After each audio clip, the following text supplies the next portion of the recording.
te pides abrir el micrófono, Susana, ¿no? Venga, ¿no? A ver, sí, a ver, está con Susana Hernández, habilitar a Susana Hernández. Yo le estoy transmitiendo a...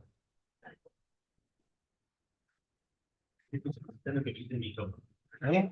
Yo le estoy solicitando que habilite el micrófono.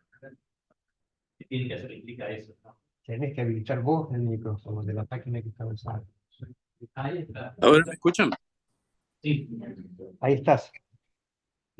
Perfecto. ¿Ahora nos escuchás, Miguel? Ahora escucho perfecto. Perfecto. Bueno, muy bien. Entonces vamos a arrancar.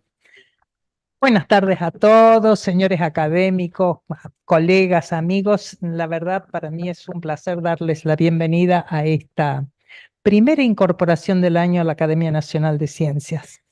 Veo muchas caras nuevas, mucha gente de los que están por Zoom nos acompañan habitualmente, pero aún así a mí me parece que es importante contar un poquito qué es lo que estamos celebrando hoy, qué es esto de la incorporación. La realidad es que esta es la culminación de un proceso de casi un año de evaluaciones en distintas instancias de una persona que ha sido postulado por uno o más académicos, en este caso fue postulado por dos académicos, el doctor Miguel Ángel Blesa, que lo va a presentar, y el doctor Macaño, que me acompaña. Y entonces, cuando llega una postulación a la comisión directiva, primero se mira los antecedentes académicos y también éticos y morales de la persona, porque no basta con que sea un buen científico, además tiene que ser buena persona. Si pasa esa instancia de evaluación de la comisión directiva, se manda el currículum a todos los académicos que son miembros de la academia y tienen un mes para decir si amerita o no continuar con el trámite. Si no hay objeciones fundadas a la incorporación, entonces nuevamente desde comisión directiva se le nombra un tribunal bien duro, bien pesado, como decimos, de 3 especialistas en el tema que tienen que hacer un dictamen fundado de si recomiendan o no la incorporación del postulado. Eso vuelve a comisión directiva, somos 8 miembros titulares en comisión directiva, entonces en votación secreta el candidato tiene que obtener 6 de 8 votos positivos para ser incorporado. Entonces hoy es la culminación de todos esos pasos, todas esas evaluaciones, donde se le entregan los atributos al nuevo académico y vamos a escuchar una disertación de su tema de su especialidad. Y bueno, ¿por qué es importante todo esto? Porque obviamente la academia puede llevar a cabo su misión, la de difundir la ciencia, la de servir de consejo consultivo a organizaciones gubernamentales y no gubernamentales, por distintas instancias contribuir a mejorar la situación o el bienestar de la población en general. Y eso lo hace gracias a sus académicos. Cuanto mayor nivel tienen esto, más fácil es que pueda cumplir su misión. Y hoy no tengo ninguna duda de que estamos incorporando una persona que no solo tiene un nivel de excelencia académica, sino que siempre está dispuesto a apoyarnos y ayudarnos en las cosas, porque acá todo esto es trabajo voluntario de los académicos para que todo esto siga adelante. Y la verdad, bueno, además de darle la muy bienvenida a la academia, debo decir que ingresa en un momento bastante particular para la academia. Nosotros no somos ajenos a la situación general del país.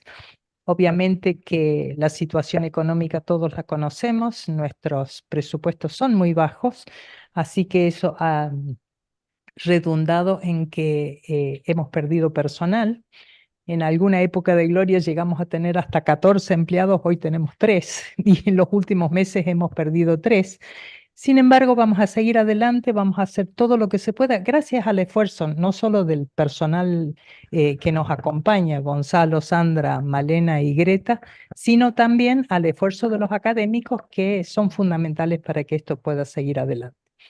Y en ese sentido le quiero decir a los académicos que estamos en plena votación, vamos a tener votación de autoridades, que esta votación termina el lunes. Así que todos aquellos que no han votado, les pedimos por favor que o se acercan a la academia con su voto o si están en otra ciudad o asimismo si están en Córdoba, es igual, pongan para el lunes el voto en el sobre que se les ha entregado junto con el voto y lo envíen. Tienen tiempo de tener matasellos del correo hasta el lunes, porque bueno, es muy importante que participemos. La academia somos el conjunto de académicos que la integran. Y esta es una de las instancias donde uno puede manifestar qué es lo que opina con respecto a la academia, si quiere cambiar de autoridades, etcétera. Así que no me queda más que decirle a Galo que realmente estamos muy felices de contarte entre nuestros académicos. Creo que es una incorporación espectacular la que vamos a tener hoy, así que muy bienvenido. Y le vamos a pedir al doctor Blesa que haga la presentación correspondiente, que como ya todos han visto, está por Zoom porque está en Buenos Aires, pero esperemos que todo funcione bien y que lo podamos escuchar.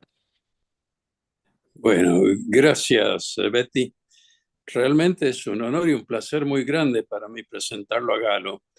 Galo Juan de Ávila Arturo Solerilia. Él suele decir que su primer contacto con la química fue a los 5 años, 5 o 6 años, cuando quemó la mesa del comedor de su casa materna con un experimento. Nunca dijo cuál era el experimento, pero bueno, ese fue su primer acercamiento. Desde entonces ha ido progresando un poco, está un poco más capacitado en la actualidad. En el colegio secundario escuchó una charla sobre química que lo entusiasmó. Curiosamente, quien la dictó, Juan Grotewol, sería luego su suegro, su padre político. Galo es doctor y licenciado en química por la Facultad de Ciencias Exactas y Naturales de la Universidad de Buenos Aires, con un postdoctorado en la Universidad Pierre-Marie Curie en París, Francia. Es investigador superior del CONICET en el Instituto de Nanosistemas en la Universidad Nacional de San Martín. Ese instituto fue fundado por el propio Galo y lo dirige desde 2015. Viene a llenar una necesidad imperiosa y a mostrar cuáles son los temas de fronteras que vale la pena explorar en la actualidad. Galo también es académico titular de la Academia Nacional de Ciencias Exactas, Físicas y Naturales, en las que fue elegido recientemente vicepresidente. Es asesor de la Fundación Argentina de Nanotecnología y profesor asociado en la Facultad de Ciencias Exactas y Naturales de la UBA. Hace docencia de posgrado en la Universidad de San Martín y fue profesor invitado en las universidades de París 6, de Osaka Prefecture y en Melbourne, Australia. Es miembro del comité editorial de las revistas Chemistry of Materials de la American Chemical Society, el Journal of Sol Gel Science and Technology de Springer y Chemical Science de la Royal Society of Chemistry de Gran Bretaña. Es socio honorario del Centro Argentino de Ingeniería y fellow de la International Sol Gel Science y de Gabos, que es una organización no gubernamental sin fines de lucro que promueve el espíritu de camaradería entre los laboratorios de investigación. Galo publicó más de 200 artículos originales en revistas científicas internacionales y libros, que obtuvieron más de 14.000 citaciones, con un H de 55, y registró 5 patentes y ofreció más de 100 conferencias invitadas en reuniones científicas. Dirigió 15 tesis doctorales, más de 20 postdocs y 8 investigadores de CONICET.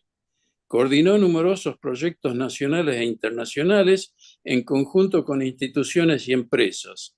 Además, contribuyó a divulgar la ciencia con 3 libros y participaciones en programas de radio y en televisión pública. Tal vez ustedes lo recuerden, pero tenía una columna en el programa de Adrián Paenza de Científicos e Industria Nacional. Cofundó la empresa de base tecnológica Hybridon deberíamos decir nosotros, dedicada a la producción de nanomateriales para aplicaciones industriales.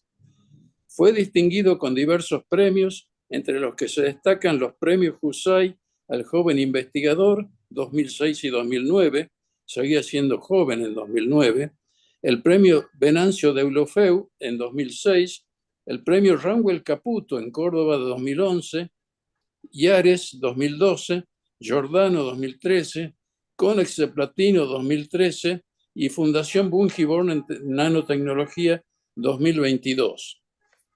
En 2016 integró el equipo que ganó el Gran Premio Innovar, otorgado por el entonces Ministerio de Ciencia y Tecnología de la Nación. Que en paz descanse. Toda esta ristra de honores y circunstancias no es más que un reflejo de las tareas que viene desarrollando desde hace muchos años. Ha sido uno de los principales impulsores de las nanociencias en la Argentina, merced a su empuje, su creatividad y su liderazgo, especialmente su liderazgo, y también a sus habilidades blandas, que son las que se necesitan para poder armar equipos de trabajo que funcionen muy bien. Esa capacidad de comunicación con colegas, discípulos e incluso administradores de la ciencia y de la tecnología le permitió llegar a los lugares que ocupa actualmente. Es un líder natural, pero no por ello embarado o estructurado, como bien saben todos los que lo conocen. Se dedica a diseñar y producir nanosistemas con arquitecturas inteligentes y propiedades a medida, utilizando métodos químicos inspirados en la naturaleza. Su especialidad es la síntesis de materiales nanoporosos con aplicaciones en salud, ambiente y energías renovables. Galo tiene fuertes lazos emocionales con la provincia de Córdoba. Seguramente en estos días aprovechará para visitar Cruz del Eje y recordar tiempos en los que su abuelo era allí un médico rural. Galo, felicitaciones y felicitaciones también a la Academia Nacional de Ciencias por tu incorporación.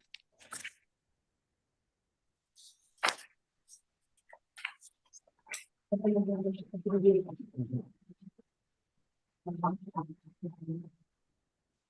vamos a proceder a entregarle al doctor Soler Ilía los atributos de académico, el diploma.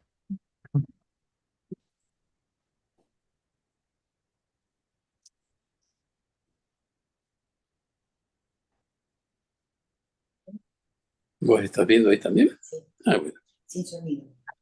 Saqué el sonido porque... No sé Sí. O sea que a mí también me sacaste el sonido, ¿no? No.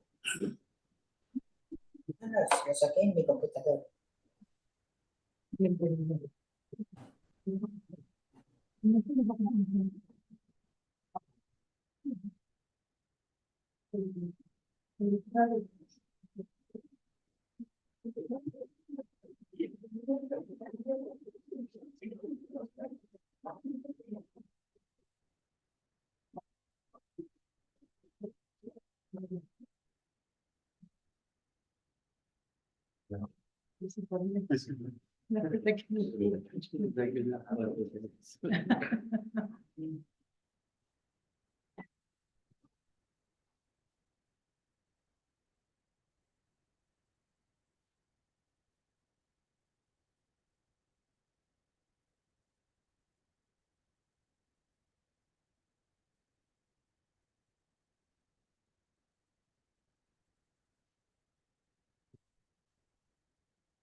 Hola, ¿me oyen bien?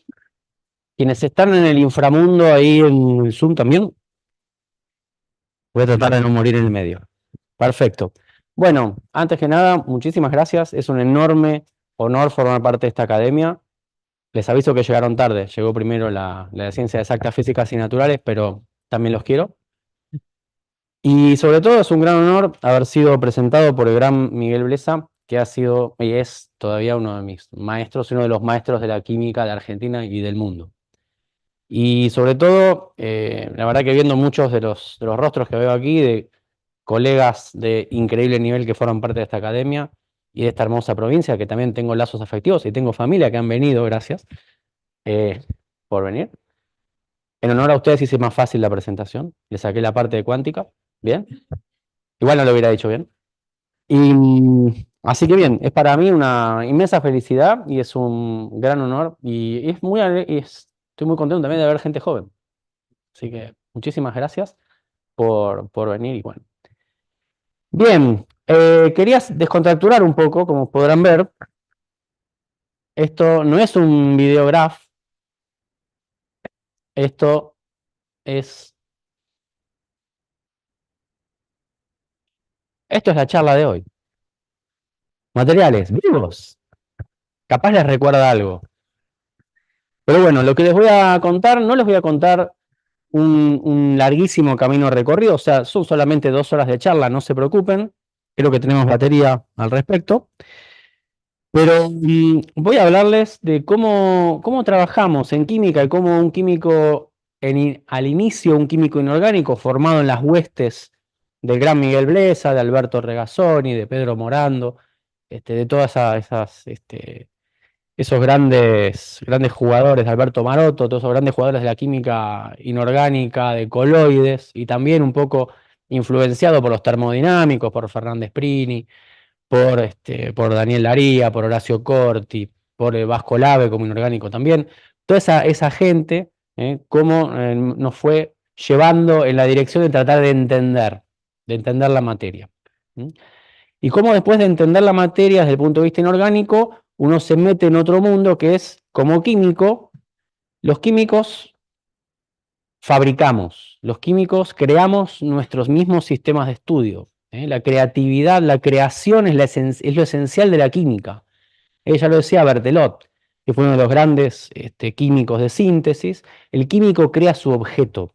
La química tiene esa facultad única de crear y de jugar con la materia. Y eso es lo que he hecho en estos años y me he divertido mucho. A veces yendo por caminos que no importan, pero siempre encontrando alguna piedra divertida o un caracol más lindo que otros, como decía Newton en su momento. Bien, me voy a presentar brevemente. Este que está aquí con corona soy yo.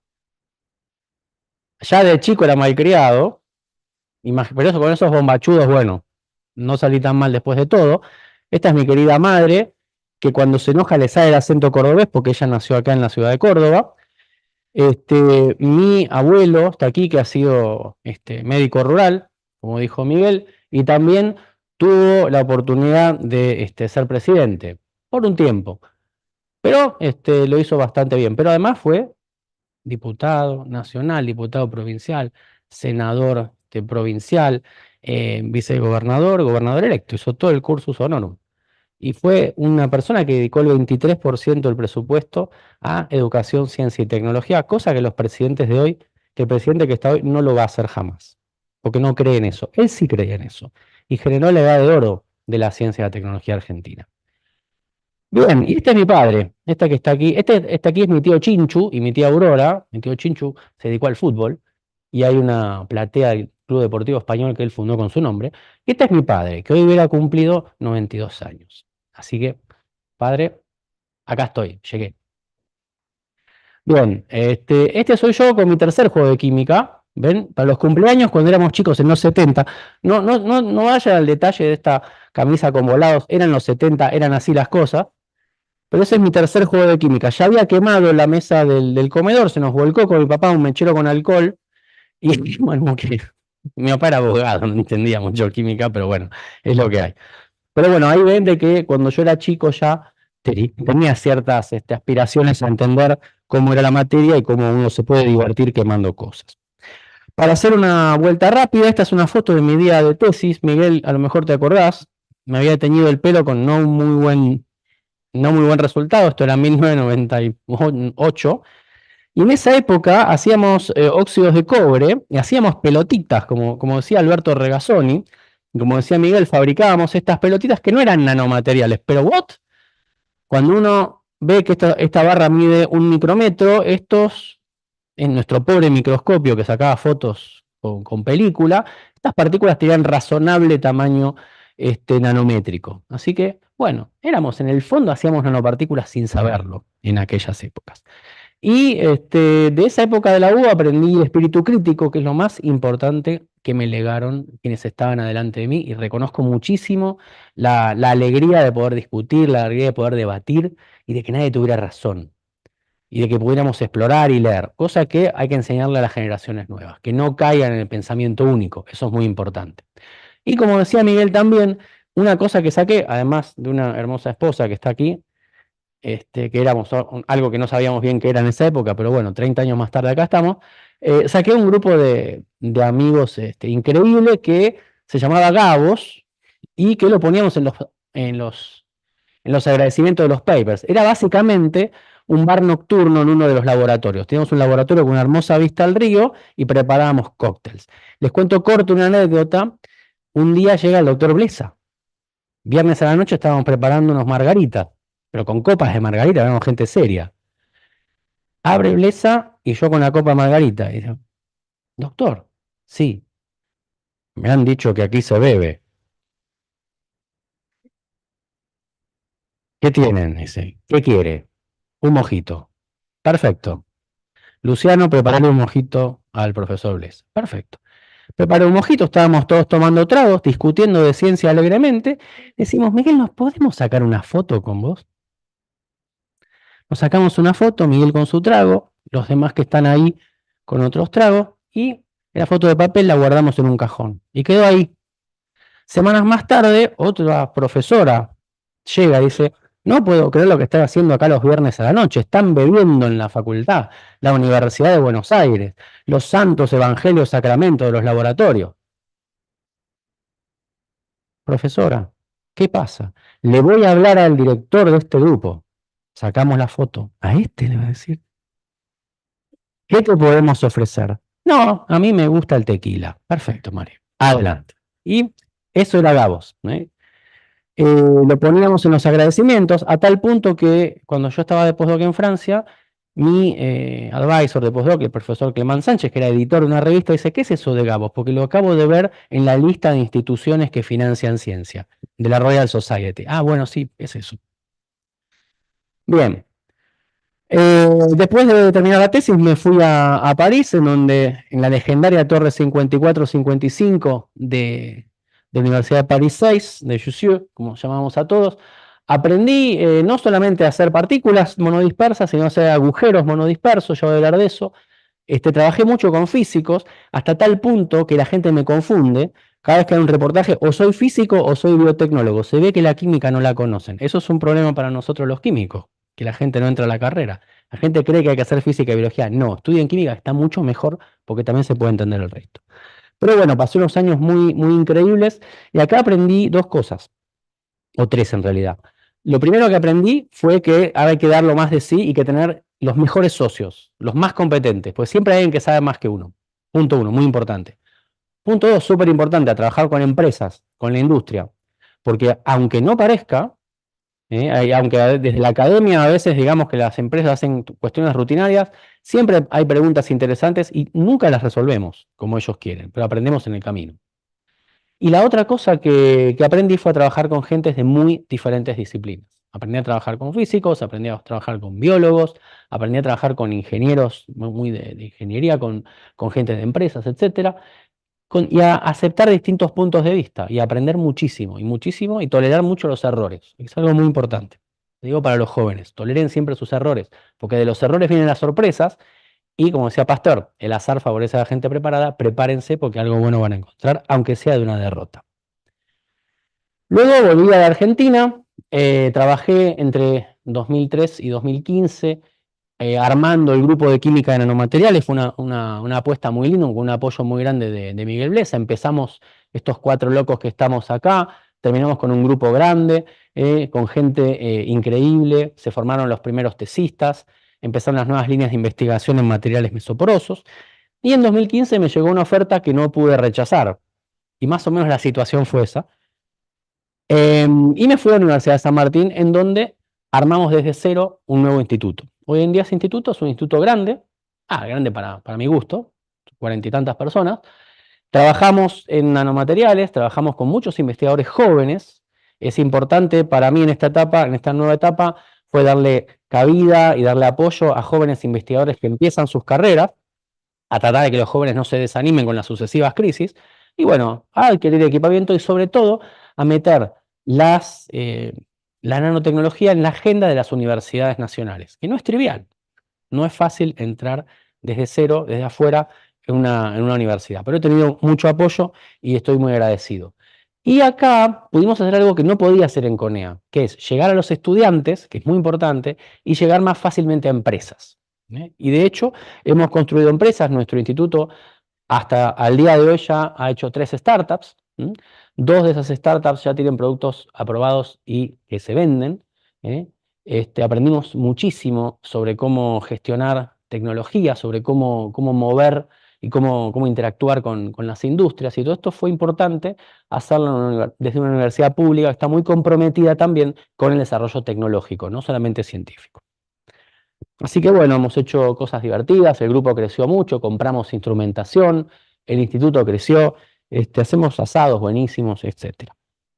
Bien, quiero reconocer aquí a mis dos grandes maestros. Bueno, uno ha hablado recién, Miguel Blesa, y otro es Cleman Sánchez, que siempre me ha apoyado muchísimo, tanto cuando estaba de postdoc, como en los años subsiguientes, en colaboraciones, etc. Así que somos enanos subidos a los hombros de gigantes. Eso siempre me gusta recordar.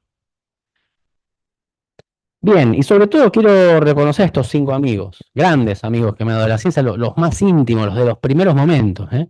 Alberto Regazzoni, que también le pusimos Rezongoni porque siempre nos tenía así medio corto. Sara Bulnes, que ha sido un ángel para mí, me ha ayudado muchísimo en toda la carrera, me ha guiado mucho, he aprendido muchísimo de ella a tratar a la gente, a entender la ciencia, a ir para adelante, a hacer innovación. Robert Candal, con quien aprendí muchísimo, y este tándem que tenía acá era como tener, no sé, al Cuti Romero y a Otamendi de defensores, porque no pasaba una pelota. Genial, eran unos. Me enseñaron mucho, me ataron mucho a la tierra, a poder ser una persona rigurosa también, que eso es súper importante. Y después a 2 grandes amigos de la vida, Mati Yobashi y Ale Bolosiuk. Mateo está en Bélgica, Ale está en CONEA, pero bueno, son miembros de la época de Gabos. Tengo un montón más, lamentablemente soy injusto con muchos otros, con Mauricio Calvo, con Axel Volker, con José Oda, con quien sigo colaborando. Nos hemos divertido un montón, hemos estado en muchos lugares, con amigos excelentes como Mara Zaroni, como Gaby Rabinovich, con mis amigos de Italia, de España, de Japón, etcétera, con todos los tesistas y los tecnólogos. Hemos hecho cosas muy, muy divertidas en estos últimos 20 años que les voy a mostrar, pero a quien más le quiero agradecer es a mi familia.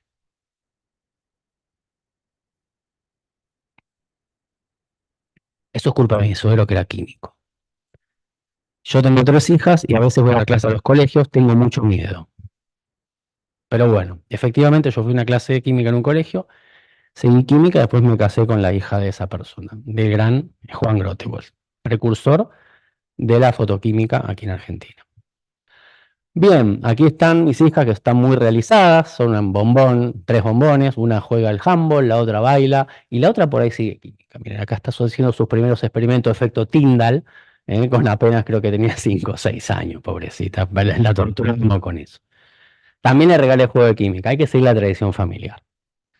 Bueno, vamos al meollo de la cuestión. ¿Cómo podemos hacer vivir a la materia inanimada? ¿Qué es la materia inanimada? Esta madera que tenemos acá, nuestras telas, los plásticos, las piedras, eso parece inanimado, no tiene ninguna vida, ningún movimiento, ningún poder de decisión. ¿Podemos nosotros dar responsividad? ¿Podemos hacer que un sistema inanimado sea autónomo, vectorial, que vaya para algún lado, que busque, que cambie, que tome decisiones? Sí, podemos. Podemos crear sistemas animados a partir de lo animado. Vamos a ver cómo lo hacemos. ¿Cómo lo hacemos? A través de transformar la materia en diversas escalas de longitud, en particular en la nanoescala. Como ustedes saben, yo trabajo en nanotecnologías. ¿Qué es la nanotecnología? Acá lo digo, ya saben todos qué es la nanotecnología acá, pero básicamente para Juan y Lili que están acá, que son abogados, pobre gente, nos van a tener que defender de alguna maldad que hagamos.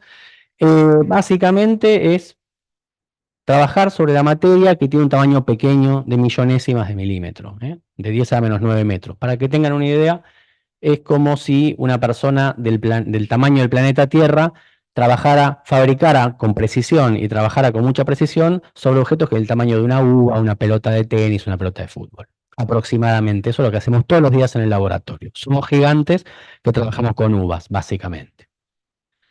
Bien, ¿cómo se llega a esta escala nano? Bueno, podemos llegar desde abajo o desde arriba. Los químicos generalmente llegamos de abajo, los ingenieros, los cientistas del sólido, muchos físicos del sólido, muchos electrónicos llegaron primero de arriba hacia abajo, o sea, fueron las primeras motivaciones de las nanotecnologías, la miniaturización, pero nosotros los químicos desde abajo hacia arriba, siguiendo el ejemplo de Faraday, que fue el primero que describió nanopartículas metálicas, hacemos objetos grandes. Los químicos hacemos moléculas, pero después hacemos objetos grandes con precisión.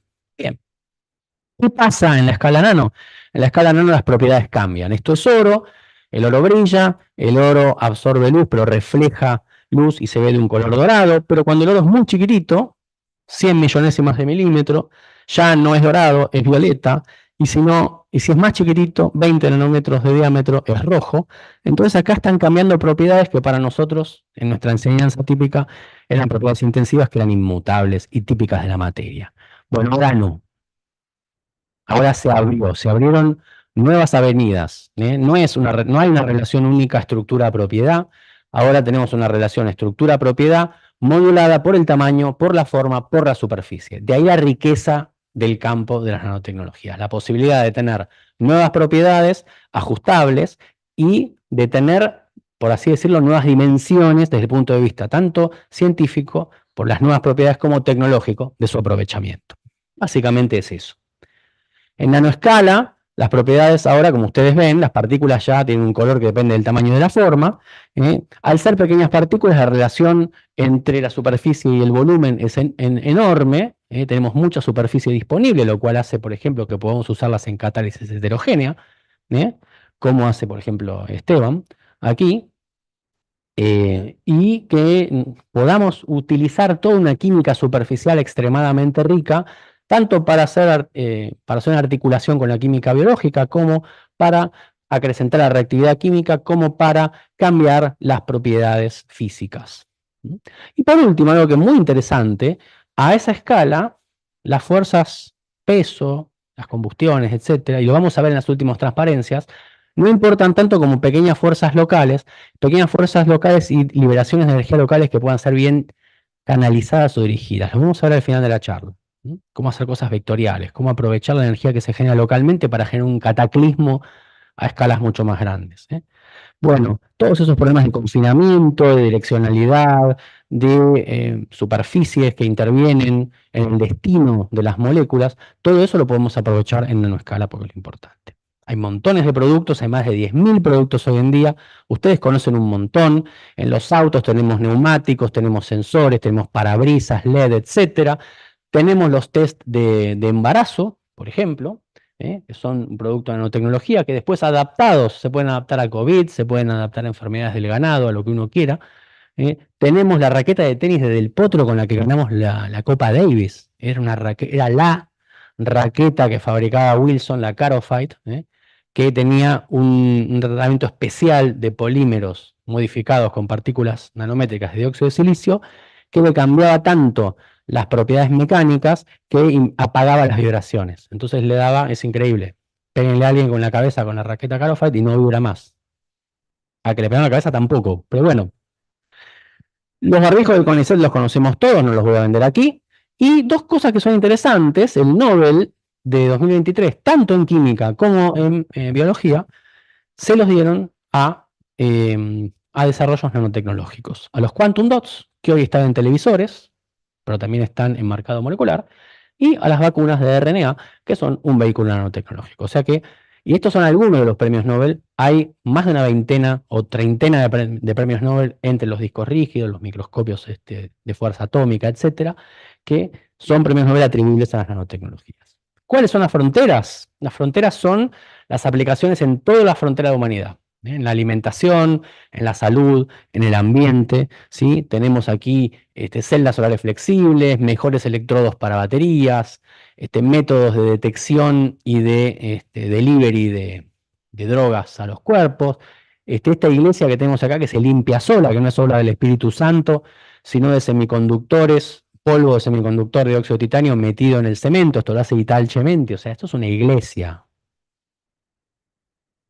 Tremendo. Y esta iglesia, al recibir luz, activa unas nanopartículas que catalizan la reacción de básicamente quemado de moléculas orgánicas que están ensuciando la superficie. Lo mismo estos vidrios. Estos vidrios también son vidrios recubiertos con óxido de titanio. En esto es experto Blesa, es experto Alberto Regazzoni, Marta Litter también, que ha recibido premios Husserl por este tipo de cosas. Es un área espectacular. Hoy la nanotecnología es totalmente interdisciplinaria, es decir, convergemos los que venimos de la química, física, la biología y últimamente hasta los de las ciencias sociales. Acá en Córdoba ha habido, por ejemplo, una muy valiosa iniciativa hecha por Mauricio Berger hace unos años, que viene del área de sociología, sobre el impacto social de la nanotecnología. Es buenísimo, es súper interesante el trabajo que ha hecho, están sacando el segundo o tercer volumen ya de eso. Bien, les voy a contar algunas cosas que hacemos en el instituto, particularmente cosas que he hecho yo, pero les quería presentar corto. El instituto desde ya está abierto para todos los que vengan a Buenos Aires, los que estén allá y que quieran pasar por este edificio que está en el campus de UNSAM. No se impresionen, nos dieron unas ventanitas acá arriba, pero bueno, y nos dieron el subsuelo, tenemos todos unos laboratorios preciosos. El tema es que se inundan un poco, pero bueno, no importa. Hicimos funcionar un microscopio electrónico bajo el agua, está bueno eso. No es fácil. Tener un microscopio submarino es alta tecnología. Tenemos excelente equipamiento y tenemos una linda planta de unos 45 integrantes, técnicos, profesionales, una decena de investigadores, ahora se nos están uniendo 2 más. Los investigadores son generalmente jóvenes y yo que soy el viejo, es lo que hay. Y tenemos una selección basada sobre todo en la novedad y en el riesgo de la investigación. Tenemos desde gente que hace espectroscopía ultra rápida y que necesita muchos años para instalar un laboratorio, sobre todo en estas épocas de crisis, hasta gente que está viendo sistemas ópticos de bacterias para hacer motores moleculares, o también tenemos un pequeño destacamento técnico que ya ha desarrollado productos y patentes para cosas tan inverosímiles como la cosecha del limón. Pero funciona. Bien. ¿Por qué nanosistemas? Porque en la primera generación estábamos preocupados por esto, la relación entre las estructuras y las propiedades de los materiales cuando estos cambiaban de tamaño. Eso es la primera generación de nanomateriales. Los descubrimientos hace 20, 30, 40 años, en donde empezábamos a mirar cuál es la relación entre las propiedades evidentes, la luminiscencia, la catálisis, los acoplamientos, electrón, fonón, etcétera, en función de la estructura y de la direccionalidad, es decir, de la morfología y la superficie. Todos esos efectos que son enormes, ese espacio enorme de propiedades, están siendo todo el tiempo revisitadas y estamos encontrando cosas cada vez más interesantes, efectos súper interesantes, como por ejemplo la conductividad por electrón único, o lo que dio el premio Nobel, que es la capacidad de cambiar la luminiscencia con el tamaño de las partículas, de manera muy eficiente y sin perder prácticamente, con un rendimiento cuántico altísimo, por ejemplo. Pero hoy en día ya hemos recorrido un largo, enorme camino, en lo que es no solamente nanopartículas, sino materia blanda, superficies, interfaces, polímeros, biomoléculas. ¿Qué le pasa a una biomolécula en una superficie? Se acuesta, se levanta. ¿Cuáles son las propiedades diferenciales? Hay un montón de cosas súper interesantes y muchos de los que están aquí, Eduardo, por ejemplo, es una cosa re divertida sobre las superficies y sobre la capacidad que tienen esas partículas de absorber luz, de derivarla a otros lugares, de detectar cosas. Yo casi me divierto mucho leyendo esas tesis. Y están buenísimas. Hay un mundo inmenso ahí. ¿Pero por qué nanosistemas? Porque yo vengo de la síntesis, a mí me gusta hacer síntesis, a mí me gusta construir cosas. Y para un sintético no hay cosa más divertida que armar como con un Lego, estos materiales, irle agregando otros nanomateriales y ver cómo funciona el conjunto. Tenemos un sistema compuesto por diversos pedazos, por diversos fragmentos, y esos fragmentos los tratamos de comunicar entre sí y tratamos de ver si podemos obtener un sistema que responda, por ejemplo, a estímulos externos, que tenga cierta autonomía. De eso voy a hablar en el resto de la charla. ¿Y hacia dónde vamos? Bueno, esto es casi un sistema inteligente. Bueno, podemos irnos hacia un sistema viviente. En el fondo, un sistema viviente, si uno se pone medio esquemático, es un sistema donde ocurren ciertas reacciones químicas y ciertos procesos físicos en determinados compartimentos y que se pasan señales unos a otros y que se regulan. No es nada que no podríamos hacer. Es un poquito complicado, pero alguna simplificación podemos hacer y podríamos ir hacia esto. Acá hay un momento en donde la nanotecnología va a ir convergiendo hacia la biología sintética probablemente. Probablemente se pueda llevar de otras maneras ahí, pero hacia algo completamente sintético no sería raro hacer. Entonces nuestras preguntas han variado en estos últimos 20 años. Yo empecé hace unos 25 años, ¿cómo se forman estos nanomateriales, estas partículas? ¿Cómo se forman? ¿Cómo las precipito? ¿Cómo precipita el hidróxido de cobre, las pelotitas, el hidróxido de níquel? ¿Por qué precipita eso y no otra cosa? ¿Por qué se forma? ¿Cómo evoluciona? ¿Cuáles son las fuerzas superficiales, las fuerzas de disolución, las fuerzas termodinámicas y la cinética de cambio? Eso nos interesaba hace 20 años. Luego, ¿cómo esto estas partículas, estos pequeños bloques de construcción, los puedo combinar con otros bloques de construcción para hacer objetos más complejos? Bueno, y ahora, ¿cómo hago para que estos objetos complejos sean un sistema organizado? Es decir, tengo acá un bloque de construcción, acá afuera otro, un tercero, un cuarto, este es biológico, este es polimérico, este es otro polímero absorbido, estos son moléculas, esto es una matriz inorgánica. ¿Cómo hago para poner todo en su lugar? ¿Cuáles son las reglas de combinación de estos materiales? Bueno, en esas preguntas me estuve deteniendo nada más que estos últimos 20 años. Me tomé un tiempo. Apuntamos luego a sistemas en los cuales podamos realmente hacer vectorialidad. Podemos hacer que los procesos vayan hacia un lado, que haya una flecha hacia un lado y que esa flecha sea controlable. ¿Cómo se hace eso? Bueno, esas son las preguntas que uno tiene, que no dejan dormir. Es re fácil que yo no duerma, pero igual. Bueno, ahora vamos pasando a la pregunta de Susana. ¿Nanosistemas duros? ¿Qué es un nanosistema? Bueno, tiene muchos bloques de construcción. ¿Qué hay un nanosistema? Una partícula de oro, esto lo hizo Cintia Contreras, que se formó con la Strumna, perdón, como es cordobesa tengo que ponerla antes, y la Cintia Contreras también, que está escuchando acá. Entonces, y esto lo ha hecho también, lo vamos a ver después descripto. Tenemos una nanopartícula metálica, tenemos una cáscara de óxido de silicio y una segunda cáscara de un polímero. Es decir, tenemos cierta vectorialidad. Tenemos elementos que están puestos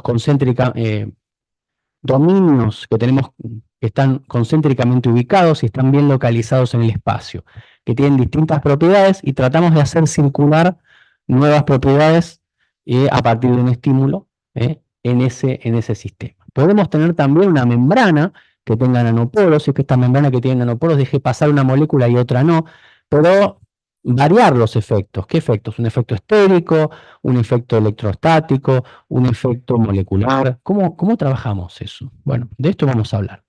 O sea, que lo que hay que hacer es poder poner múltiples componentes, bloques de construcción chiquitos, hacerlos eventualmente responsivos, darles autonomía, es decir, no los estoy conectando a un circuito electrónico para que le dé órdenes. Hay que dar las órdenes desde afuera con el medio. Y algo importante, el manejo de la complejidad.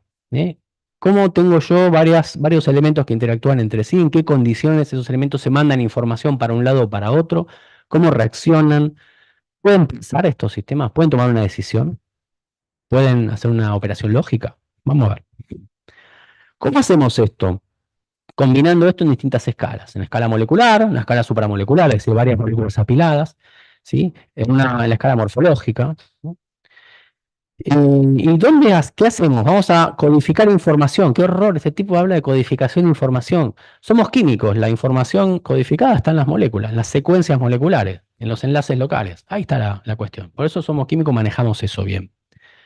Y algo que me parece interesante, y voy a dar un par de ejemplos rápidos en los próximos slides, es la importancia del modelado. Yo soy un cocinero, vengo a hacer una especie de Walter White, pero con menos plata.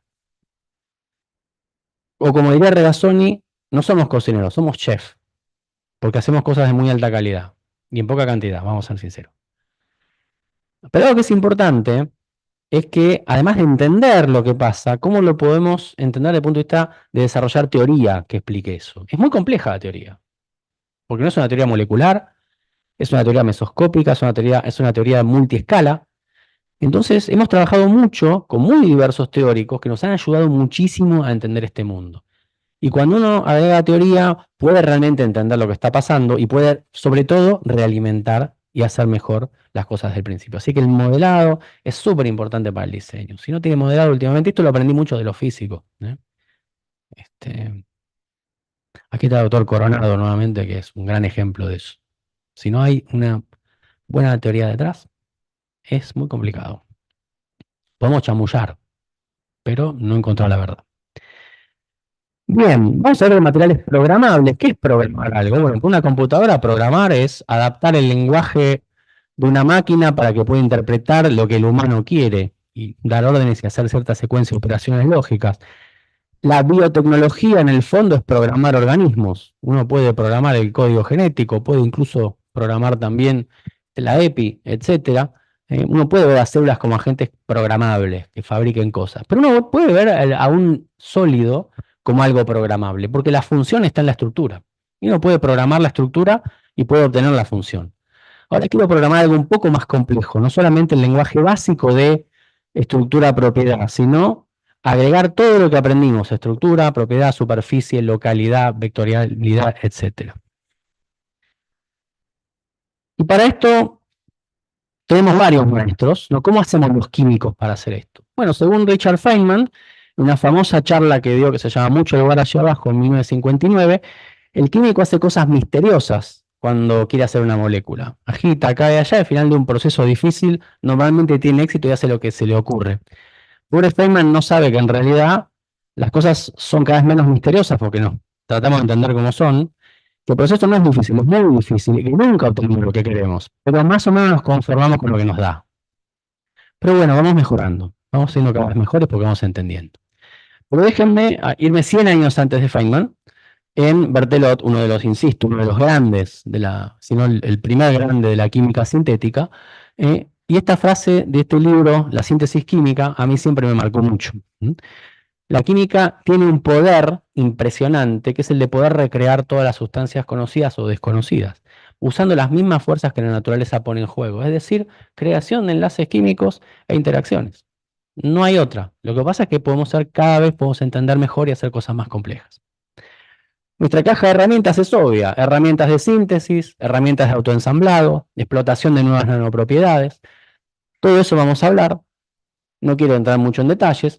Y esto lo vuelvo a recalcar: la realimentación modelo-experimento. Constante. Eso es súper importante y eso lo aprendimos mucho de los físicos y los fisicoquímicos. Siempre volviendo, tratando de entender, haciendo más complejos los modelos, haciendo mejores experimentos, yendo y viniendo. Eso nos ha ayudado mucho trabajar con teóricos de alto nivel. Bueno, pero en el fondo todo se trata de sintetizar. ¿Cómo sintetizamos? Para un químico de síntesis, podemos empezar con una molécula. Esto es un alcóxido, una molécula que tiene un átomo de silicio, de titanio acá, unos grupos orgánicos acá. Acá hay agua, yo quiero hacer un óxido. Y básicamente lo que hago molecularmente, o como se conoce la química Sol-Gel, conecto a estos centros metálicos, por ejemplo, a partir de reacciones de sustitución nucleofílica. Esto es muy orgánico. Hago dímeros, estos dímeros eventualmente se pueden seguir hidrolizando e ir polimerizando. Esto es una polimerización inorgánica. Solo que esta polimerización inorgánica nos puede dar algo tan sutil como un gel o tan raro como un vidrio. Tenemos una enorme capacidad de utilizar estos sistemas moleculares como sistemas de polimerización y de encierro de solvente, y acá crear objetos pequeños, objetos controlables, y estos objetos eventualmente son objetos coloidales que luego se ensamblan, ya sea por fuerzas externas o porque uno los fuerza. Todo esto que está acá, estos primeros estadios, entre los precursores moleculares, las primeras especies, las primeras clusters o los precursores de nanopartículas, todo esto se entiende a partir de las herramientas de la química molecular. Puedo usar espectroscopías para entender esto, puedo usar dispersión de rayos X, dispersión de luz, un montón de técnicas que vienen de la química molecular, Remenez, etc. Y aquí, cuando ya tengo objetos, es decir, cuando tengo una superficie, ya empieza la fisicoquímica, ya empieza el desarrollo de cargas, las doble capas, las interacciones, las fuerzas de Van der Waals de sistemas extendidos, etc. O sea que manejando estas herramientas de la química molecular, supramolecular, de la fisicoquímica, podemos hacer un montón de cosas. ¿Y qué queremos hacer? Queremos hacer sistemas que reaccionen. Reaccionen sistemas. Queremos controlar qué le pasa a este pobre gatito cuando nosotros le tiramos un bocinazo y el pobre gatito tira el té. Bueno, solo que esto no es una corneta de cancha, sino que esto puede ser un cambio en el pH, un cambio en un salto de temperatura, cualquier otro estímulo. ¿Cómo controlamos esto? Y lo controlamos estructuralmente, eligiendo los bloques de construcción moleculares y eligiendo los lugares. Voy a dar un ejemplo. Este ejemplo es muy interesante. Fue desarrollado por Jazmín Penelas y Cintia Contreras en el grupo hace varios años. Y esto que ustedes ven acá es un pequeño robot. ¿Qué está vendiendo este hombre? ¿Por qué un robot? Esto no es un robot. El robot tiene pinzas, tiene una pintura, tiene rueditas, tiene un motor. Ya dijimos, no battery, no enchufe, sin pila, sin piedra, sin cable, como el Magiclick. Esto es un robot. ¿Qué es un robot? Un robot es algo que cumple una tarea, robota, trabajo, cumple un trabajo, a partir de una orden. Bueno, esto es un robot muy simple. Acá tenemos un carozo metálico de oro y, a lo mejor no todos lo saben, pero sí lo saben, cuando irradiamos este carozo metálico de oro con luz verde, no con luz roja ni con luz azul, con luz verde, los electrones de oro se ponen a bailar y básicamente disipan calor. Al disipar calor, este sistema, mientras esté irradiado con luz verde, va a levantar la temperatura. Bueno, acá ponemos una cáscara de óxido de silicio que tiene cierta porosidad y cierta gelicidad, por decirlo de alguna manera, que lo que hace es hacer una especie de buffer y controlar que ese gradiente de temperatura no sea muy violento, pero transfiere calor de adentro para afuera. O sea, irradiamos esto y esto transfiere calor hacia afuera. Y acá en la capa externa, ustedes lo ven, esto es una fotografía de electrónica de transmisión de un robot de 100 nanómetros de diámetro. Tenemos una segunda cáscara, y esta cáscara es un polímero, y este polímero es particular. Está hecho, para hacer este polímero es muy sencillo, uno pone una molécula aquí, ¿sí? Este agente de acoplamiento que se llama, de acá para acá esto es inorgánico, de acá para acá esto es orgánico, y sobre una superficie inorgánica de óxido de silicio uno puede hacer crecer este polímero. Este monómero se llama NIPA, ¿sí? Esto da una amida eventualmente, aquí, este grupo. Este grupo tiene una particularidad: cuando uno tiene esta cadena con estos grupos colgando, a baja temperatura, esto forma puentes de hidrógeno con el agua. Y esto es un gel bastante lleno y bastante hidrofílico. Con lo cual podemos meter moléculas ahí adentro, por ejemplo, moléculas terapéuticas, lo que venga. Cuando uno levanta la temperatura, estos grupos que están acá empiezan a interactuar intercadena más eficientemente, expulsan al solvente, expulsan todo lo que esté ahí adentro, y básicamente lo que pasa con este robot es que cuando recibe luz, lanza un pulso de calor, y este pulso de calor hace achicarse la capa externa. O sea, básicamente este robot es una esponja que se vacía o se escurre, digamos, con luz. Entonces, desde afuera, con un control remoto, podemos hacer que esta esponja libere moléculas, que es lo que hemos hecho en estos últimos trabajos. O que, por ejemplo, en este trabajo que está aquí, que hemos publicado también, estos dos salieron este año, o que esto, incorporado a un polímero, haga que mi polímero cambie de forma o cambie, que haga una transición de memoria de forma. Entonces acá tenemos ya un sistema que tiene cierta vida. Es un sistema que puede ser estimulado desde afuera. Este estímulo desde afuera puede hacer cambiar el tamaño, cambiar la hidrofilicidad, cambiar la capacidad de andar repartiendo moléculas por ahí. Entonces, esto es un caso típico de un sistema programable. ¿Qué le programamos? Bueno, con la longitud de onda, si acá metemos en vez de oro plata, en vez de usar luz verde, vamos a usar luz amarilla para excitar esto. Si acá metemos otro polímero, le cambiaremos la temperatura. Si acá lo entrecruzamos, hacemos otra cosa. Si acá ponemos biomoléculas, pasarán otras cosas, y así. Ya tenemos una plataforma que nos podemos divertir muchísimo con ella. ¿Qué otras cosas hacemos además de partículas? ¿Hacemos esto? No, esto no. Esto es una diatomía, esto es un alga. Solo que el alga vive dentro de este castillo de vidrio. Esto que ustedes ven acá es un alga metida dentro de esta especie de cajita con una tapa porosa. Esto es increíble. Esto lo hace un alga, un organismo unicelular, que fabrica esta pared de óxido de silicio porosa, que tiene como dos tapas, y no solo eso, sino que cuando se reproduce, abre esta tapa de acá como si tuviera un cierre, abre esta y arma otras dos tapas idénticas. Todo esto a partir del silicio que está disuelto en el agua, que es bien poco, 10 a la menos 4 molar, una locura lo que hace este bicho, ¿sí? Y lo hace rapidísimo, es muy eficiente. O sea, un ser unicelular usando procesos químicos biológicos de precipitación, algunas enzimas que ayudan a polimerizar el silicio y algunas vesículas que lo concentran y lo depositan en algunos lugares, logra unos resultados impresionantes. Nosotros podemos hacer lo mismo, está buenísimo este sistema, me gusta cómo es. Vamos a hacer algo parecido. Nosotros somos más rudimentarios y usamos micelas. Estas micelas son detergente, ya que los científicos vamos a volver a lavar los platos, podemos usar detergentes. Ahora, el detergente, ¿qué hace? Forma estas micelas y estas micelas se pueden apiñar en un lugar y formar un cristal líquido. Y acá me queda una parte azul que es hidrofóbica y una parte roja que es hidrofílica.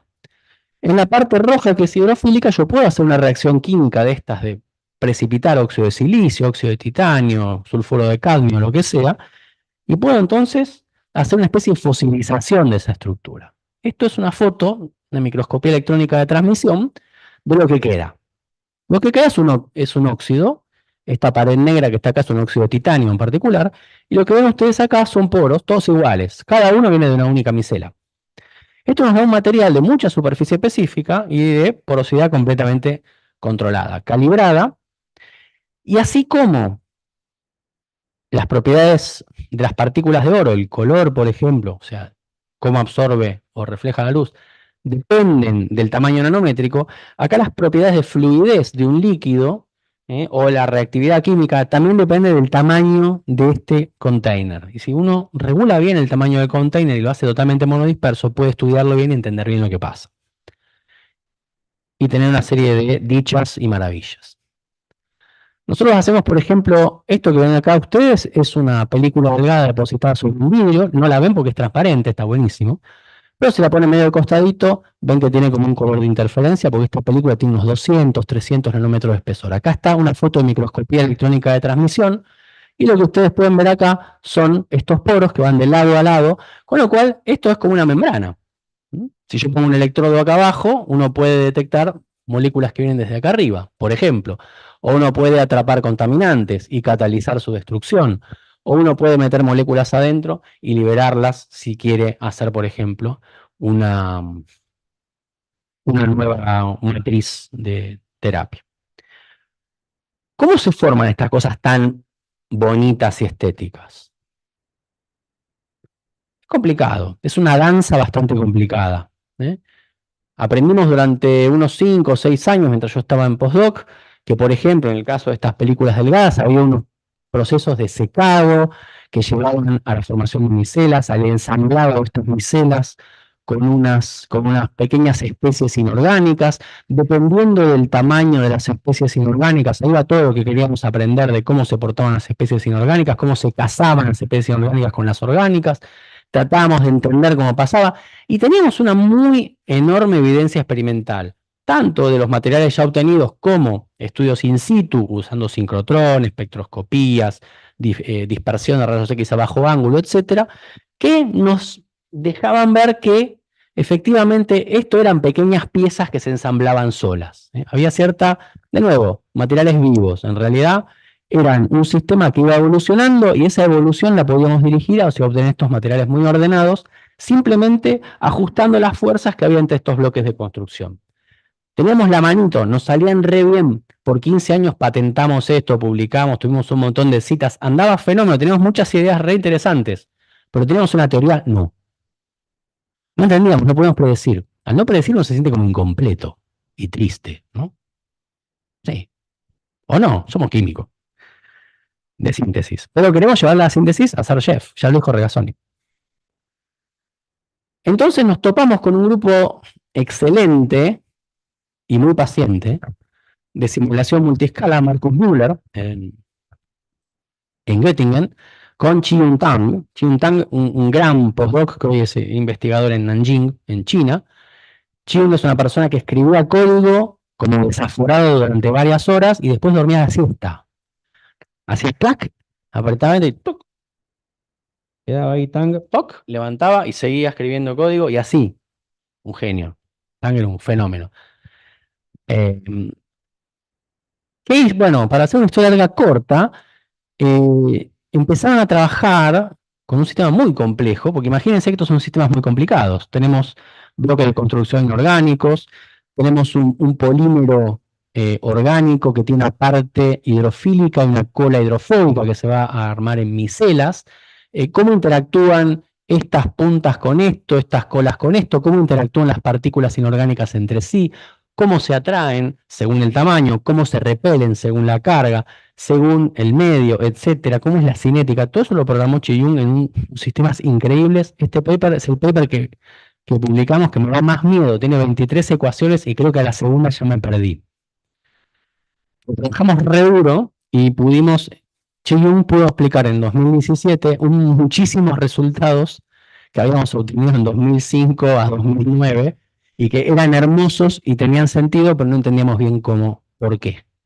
Chi Yung podía entender en función de las interacciones entre esta parte y esto, entre las interacciones entre las partes inorgánicas, entre los tamaños, cuáles eran las mejores condiciones, se llama el índice de dispersión, cómo minimizar el índice de dispersión. Parece muy evidente acá, y hacer las atracciones nanopartículas más pequeñas y optimizar estas. Bueno, pero ¿cuáles son los rangos? Bueno, hacíamos teoría, experimentos, juntábamos realimentación y llegamos a entender. Entendimos los sistemas de dióxido de titanio y de dióxido de circonio. Hasta ahí andaba muy bien porque eran sistemas que entendíamos bien. Pero después dijimos, ¿se puede hacer esto con otros materiales que no se han podido obtener ahora? Por ejemplo, óxidos más 2. El titanio y el circonio a mí me encantan, son una linda química, están claros, pero es aburrido. No tienen electrones, no los vendés. Pero los óxidos más 2, óxidos de níquel, de cobre, de cobalto, están buenísimos. Tienen mucha performance, sobre todo ahora en la parte de energías, en la parte, sobre todo, de electrodos, etc. Entonces, trabajando con un grupo japonés, el grupo de Masahide Takahashi, que es hincha de Boca, sépanlo, ellos habían desarrollado un nuevo método muy interesante de hacer nanocristales de hidróxidos de níquel, de hidróxidos de níquel cobalto, de níquel cobalto hierro, una serie pero con una precisión increíble. Esto lo hizo Naoki Tarutani en su tesis. Y lo que era interesante es que teníamos una plataforma de distintos tubitos con nanopartículas de distintos tamaños de 2 a 50 nanómetros, básicamente, en nuestras manos. Por otro lado, teléfono mediante, iba a decir, pero no, WhatsApp mediante, teníamos a Chi Yuntang haciendo las cuentas en Göttingen. Decíamos, Chi Yung, para este sistema que tiene óxido de níquel, que tiene estas características coloidales, ¿cómo viene la mano? ¿Cómo se organiza mejor? ¿Cuál es el tamaño óptimo de partícula para tener organización? Y Tang nos decía, mira, acá está el índice de dispersión, partículas chiquitas pueden andar, partículas por arriba de 5 nanómetros ya no andan, usen de 4 nanómetros que va a andar bien. 4 nanómetros anda bien, esto va muy ordenado, da el tamaño de pared que queremos, acá me la pongo muy gruesa, no queríamos esto. Ya por arriba de 5 se pudre todo, se desordena el sistema. Bueno, Chi Yung, está bien, estamos en un sincrotrón en Brasil, los dos japoneses y yo, parece el chiste, ¿no? Entra un japonés a un sincrotrón y se encuentra con un chino que está en Alemania haciendo el código. Era así, ¿eh? Decimos, bueno, hagamos las partículas de 4 nanómetros. Noche de sincrotrón, haciendo un experimento. Hacemos partículas de 4 nanómetros, las medimos, 4 nanómetros, perfecto. Pongámoslas, hagamos esto, a ver qué da. Esta es la foto que nos gustó. Este es el momento que nos gusta a todos, cuando los experimentos dan. Pero dada porque el chino nos tiraba la posta. Entonces, ¿qué es lo que nos queda de importancia acá? Nos damos cuenta de la importancia de trabajar en conjunto también entre los experimentalistas, entre los físicos que estaban midiendo con nosotros, los químicos que diseñaban los materiales, los físicos que no creían en la teoría, pero que después la teoría les funcionaba. Es muy divertido. Después vino la pandemia, se pudrió todo, pero el paper este está buenísimo. Bien, para ir cerrando, les voy a contar cortito algunas cosas interesantes que hacemos con estos sistemas porosos. Nos interesa mucho poder transducir información. Sistemas vivos significa, llega algún cambio, ese cambio se canaliza en un cambio de propiedades y las propiedades las podemos observar. Voy rápido. Esto es una película delgada, porosa, esto es una microscopía electrónica de barrido, esta es una transmisión. Miren qué lindos los poros, fenómeno. ¿Qué propiedad responsiva tiene esto? El índice de refracción. ¿El índice de refracción? ¿Qué es esto? Fíjense, esto es un material poroso, puede tener 30, 40, 50% de porosidad, o sea, el índice de refracción de esto es bastante bajo. Para óxido de silicio, 1,20, más o menos. Para que tengan una idea, óxido de silicio, índice de refracción, 1,45. Con poros, 1,20. El luz está un poco más caro.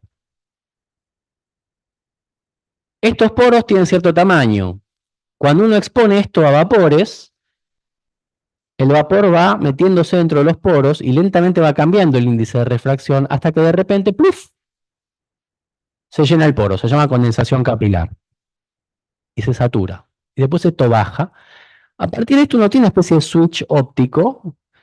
Este switch va a depender del tamaño del poro. Lo voy a poder poner acá si los poros son chicos, acá si los poros son más grandes.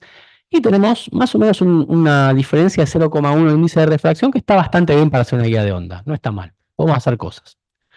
Entonces acá tenemos que un solvente que entra puede cambiar el índice de refracción, lo podemos calcular, ¿sí? Y podemos saber cómo responde esto. Después hacemos un sistema un poco más complicado, que es apilar estas cosas, y hacer esto, ¿sí? Que es hacer una especie de espejo, se llama espejo de Bragg. Son unas láminas paralelas, no voy a dar grandes detalles, pero básicamente ustedes ven acá unos colores, estos colores son colores de interferencia, esta interferencia, este color, depende del espesor y del índice de refracción de esto. Y esto me hace que tenga una reflectividad de entre el 80 y el 90%. ¿Qué significa esto? Esto es un espejo que refleja luz en una parte acotada del espectro, ¿sí? Entonces, ¿qué pasa? Este espejo es un espejo poroso. Cuando este espejo poroso se llena de un solvente, este espejo cambia de color. Ah, qué tontería. Bueno, puedes hacer un sensor remoto óptico de vapores. Bueno, de agua. Somos químicos. Podemos poner una molécula que sea hidrofóbica, por ejemplo, que no deje pasar el agua, pero sí que deje pasar, por ejemplo, algún contaminante, nafta. Entonces, ¿qué hacemos? Podemos trabajar en distintas dimensiones, en la dimensión macroscópica, en el tamaño del poro, que me va a decir dónde va a switchear, y acá en la superficie, y con eso, con esas tres diferentes escalas en las que trabajamos, podemos prácticamente detectar lo que se nos dé la gana, con una buena señal y cambiando, por ejemplo, el tipo de moléculas que entran, cuál va a ser la respuesta y dónde va a estar la respuesta. Esto es un típico caso de esos materiales diseñados. ¿Lo podemos complicar? Lo podemos complicar, por supuesto. Esto es un espejo, ¿sí? Una cavidad Fabry-Perot se llama. Esta es una capa más gruesa que está en el medio. Esto hace un defecto. Acá es un espejo muy bueno, pero acá en esta parte absorbe. Entonces podemos hacer química analítica acá porque esto es muy finito. Entonces con un pequeño desplazamiento esto se ve señal o se refleja completamente la señal. Entonces es mucho mejor. Si este espejo es microporoso, podemos hacer que el alcohol, el metanol entre, pero el propanol ya no. Entonces podemos seleccionar por tamaño. Podemos hacer lo que se nos dé la gana. Es un trabajo que hicimos un trabajo muy interesante, hicimos con el grupo de Hernán Míguez en Sevilla, donde metimos de todo, acá adentro nos divertimos muchísimo. Este es un trabajo que está siguiendo ahora Diego Ona, junto con Héctor Goicochea también, que hace rato que me dice, Ona debe ser el paper de esto, en donde trabajando con estos defectos y trabajando con las respuestas y trabajando un poco con teoría de la información, haciendo un poquito de quilometría, puede modificar las paredes de estos cristales fotónicos y obtener por separación de componentes distintas señales y separar completamente los comportamientos frente a distintos contaminantes de vapores. ¿Sí? Es un trabajo bastante divertido. Y no solamente podemos cambiar el índice de refracción, sino que también podemos hacer otras cosas más espantosas. Esto es un trabajo que estamos haciendo en estos últimos años con el grupo de Daniel Lancilotti Kimura. Empezamos con Alex Feinstein hace como 15 años a hacer esto. La pregunta es, ¿podemos hacer una explosión acá? Y dado que nosotros teníamos las propiedades mecánicas de estas películas delgadas bien estudiadas, ¿podemos ajustar las propiedades mecánicas y porosas de estos materiales para que si nosotros generamos, por ejemplo, con un láser, una pequeña perturbación, como pegarle a un metal, hacer una onda de choque, ¿podemos recuperar alguna onda de choque y atraparla ahí adentro? Podemos. Hicimos las cuentas, hicimos los experimentos, son experimentos bastante complejos, pero básicamente podemos atrapar hipersonido acá adentro. Atrapamos ondas del orden de algunos cientos de nanómetros. ¿Sí? Y metemos los armónicos acá, los podemos ver acá en estas espectroscopías. ¿Y para qué sirve esto?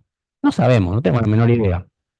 Pero está muy divertido esto, porque básicamente lo que estamos haciendo acá es tener confinadas ondas de choque acá adentro, ondas de choque con una frecuencia de los gigahertz. Imagínense que la vibración de las moléculas está en el terahertz. Faltan algunos órdenes de magnitud, pero estamos metiendo, nos faltan 2 órdenes de magnitud, no vamos a llegar, creo, para tener ondas de choque que se mueven con la misma periodicidad que las vibraciones moleculares. Es un delirio esto, pero ¿podemos hacer química hipersónica? No tenemos idea, pero capaz que se puede. Pero lo interesante es que estos materiales también son responsivos. Eso estamos trabajando en esto. Hemos visto que con estos tipos de sistemas hay una variación y estos materiales son responsivos y atrapan sonido dependiendo de las condiciones externas. Con lo cual son guías de sonido que dependen de una especie de sonar submarino, básicamente. Para cerrar, voy a terminar con 2 cuestiones de nanofluídica que me parecen divertidas. ¿Qué le pasa a una molécula que se mueve en estos poros? Una molécula que va por un caño grande, ya sabemos, la molécula ve un mar de solvente y no le importa nada. ¿Qué pasa cuando el tamaño de la tubería por la que va la molécula es comparable con 10 veces el tamaño de las moléculas de solvente? ¿Qué pasa cuando yo de lado a lado de un caño tengo 10 moléculas de solvente? Pasa que, y esto lo ve mucha gente, lo hemos visto aquí con Rodolfo Acosta haciendo resonancia magnética, lo hemos visto con Damián Sherlis haciendo teoría y cálculo. En estos poros, la superficie que está aquí está jugando un triple rol. Por un lado, la superficie está cargada o está cerca de la molécula, con lo cual hay campos electrostáticos muy grandes que pueden influir en el movimiento de la molécula o en la absorción o en el rechazo de la molécula.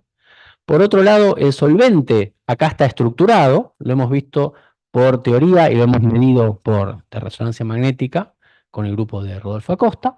Y entonces el camino de una molécula que pasa por acá tiene muchos avatares. Una molécula que quiere pasar de un poro al siguiente tiene problemas estéricos, problemas de tamaño, problemas de estructuración de solvente, problemas de estructuración de doble capa y problemas de interacción con la superficie.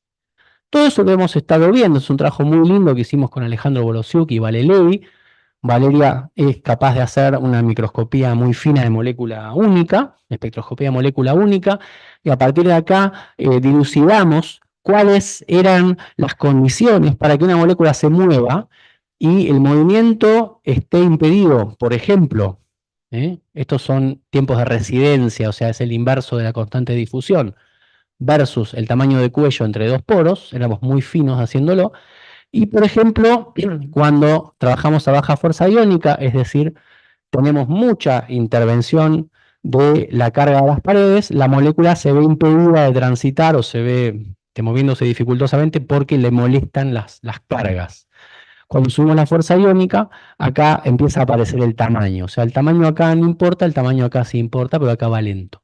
Entonces hay toda una cuestión de estructuración de solvente, hay toda una cuestión de cuáles son las fuerzas. Hay que trabajar mucho en eso, hay mucha fisicoquímica para hacer ahí y divertirse mucho. Hay trabajos muy interesantes que está haciendo ahora José Odak, siguiendo esto con Estefanía González Olveira, que es teórico y experimental también, usando técnicas, por ejemplo, de fluorescencia, de anisotropía, etcétera, para verificar lo que es la viscosidad ahí adentro, lo que son los movimientos, y no está claro, no está elucidado, pero estos sistemas son sistemas muy lindos para usar como modelo. Son transparentes, están bien caracterizados, etcétera.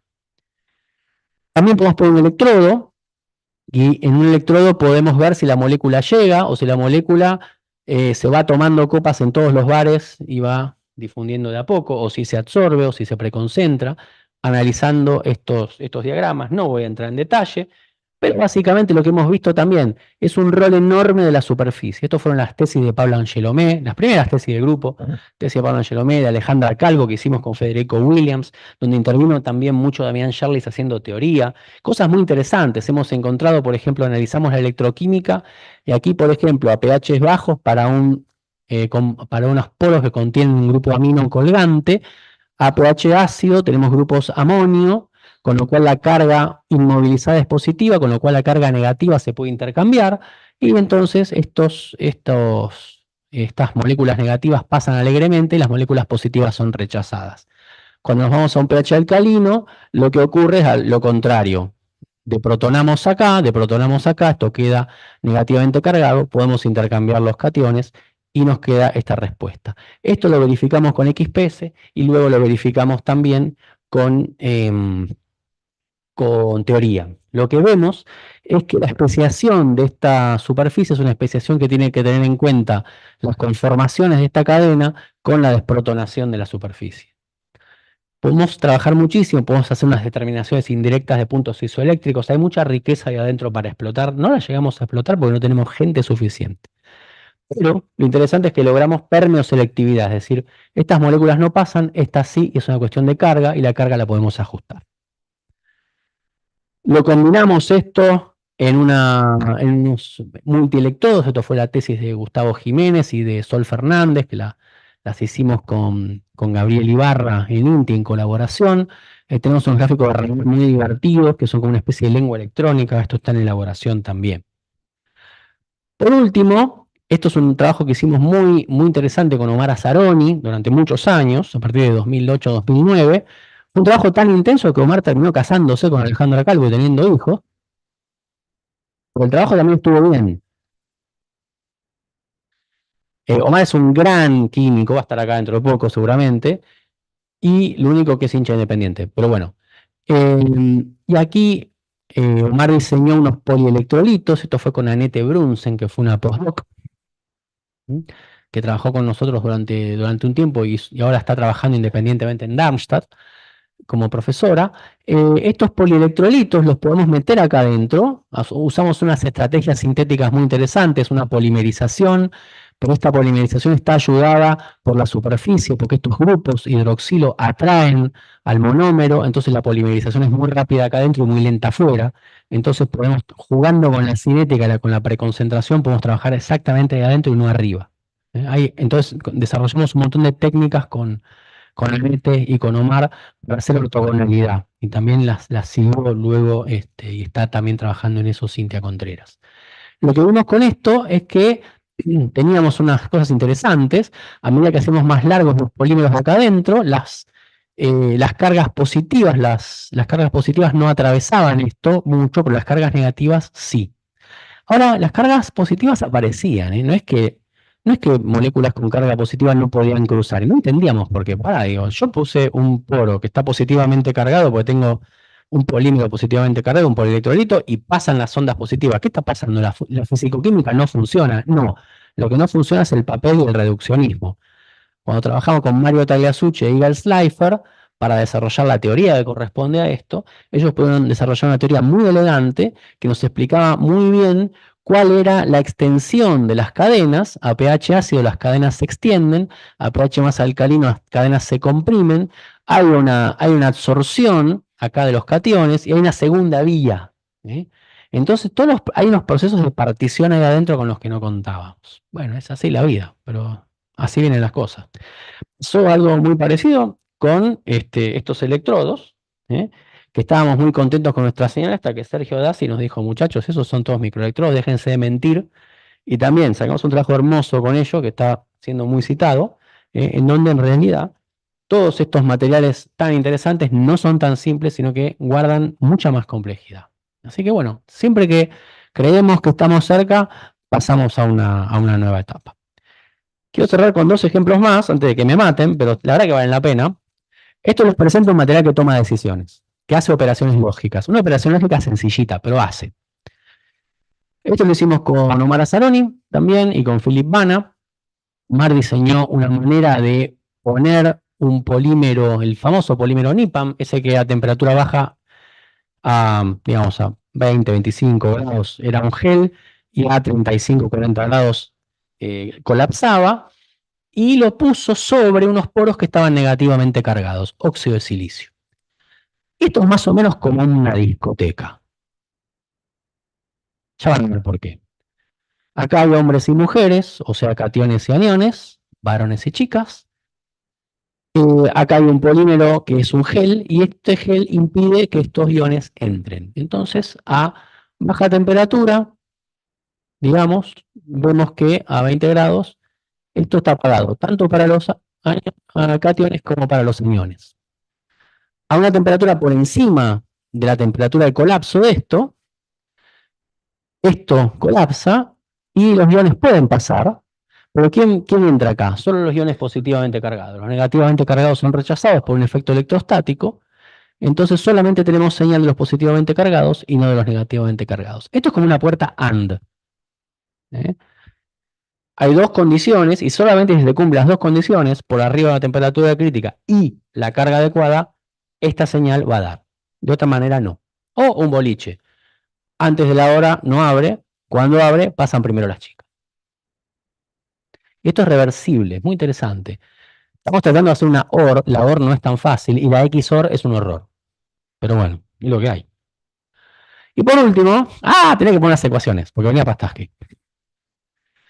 Por último, un trabajo muy interesante, y con esto sí voy a cerrar, que esto fue son unas ideas interesantísimas que desarrollaron en muchos años Claudio Berli de Litoral y Martín Bellino de la CONEA, que trabajaron mucho con gotas puestas sobre un sustrato poroso. Ellos habían trabajado mucho en varias tesis, un trabajo hermoso, realmente. Cuando uno pone una gota, y acá la vemos desde arriba con una lupa, esto este líquido se mete acá adentro y forma un halo. Este halo es consecuencia de que hay una tensión capilar que tira de la solución que está en la gota y luego se va evaporando, y hay, digamos, un trade-off entre la evaporación y la capilaridad que mantiene a esta espesor en un estado estacionario.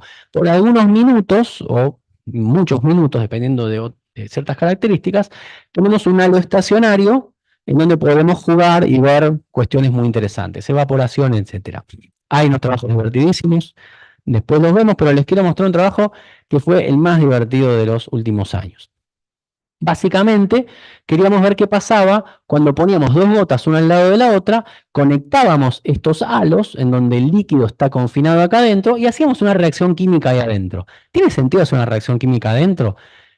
¿Permea, difunde, reacciona? ¿Cómo es?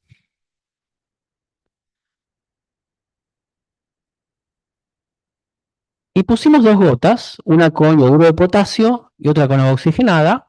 El yoduro de potasio es un catalizador de la desproporción del agua oxigenada. Y lo que contábamos ver era, bueno, ¿qué pasaría si yo pongo una gota con un reactivo, una gota con un catalizador y se mezclan? ¿Qué pasa? Habíamos visto reacciones de precipitación, era medio aburrido. Era una química medio aburrida. Dijimos, capaz que una reacción donde hay un gas, pasa algo divertido. Entonces acá están las dos gotas, el yoduro de potasio, la agua oxigenada, y ahora les muestro la película. Esta tiene yoduro de potasio, esta tiene agua oxigenada, acá está el halo, estos halos se mezclan y ¡op! ¿Qué pasa? ¡Uah! Una gota se come la otra. Y fíjense cómo esto va envolviéndola después, lo medimos muy rigurosamente. Acá está la reacción, acá fíjense que ya el oxígeno se empieza a desprender un poco de todos lados, pero lo que nos importaba eran estos estadios iniciales. Lo que pasaba siempre, independientemente de si depositábamos una gota primero o la otra después, es que siempre el agua oxigenada se comía a la gota de yoduro de potasio. ¿Por qué? ¿Por qué no era al revés nunca? No importa cómo pusiéramos la gota, no importa cómo se tocaran, una atacaba a la otra, no siempre, en determinadas condiciones de concentración. Bueno, como el gol a veces es rápido, miremos el VAR. Acá tenemos el agua oxigenada, fíjense cómo en el VAR esto va avanzando, se mezclan aquí los halos, empieza a haber cierta reacción química, se va a ver desprendimiento de ciertas burbujas, o sea, la reacción está teniendo lugar acá. Esta es una gota, fíjense que la gota tiene una sección circular porque minimiza la energía, pero miren lo que está pasando. Esta es la que tiene agua oxigenada y esta es la que tiene el catalizador. Acá se va abriendo, se va rompiendo esta línea de tensión. O sea, este sistema es un poco más inestable que el sistema inicial, porque es un sistema que tiene más área de contacto. ¿Mm? Y siempre lo veíamos que se extendía y como que esta gota le daba un besito a la siguiente. Es así, es muy amoroso este sistema. Tuki, tuki, ¿por qué pasaba esto? Bueno, empezamos a hacer cuentas. Empezamos a mirar, a calcular cuánta reacción ocurría ahí adentro. ¿Cuánta ocurre? Bueno, empezamos a los números. Tenemos un reactor de tantos picolitros.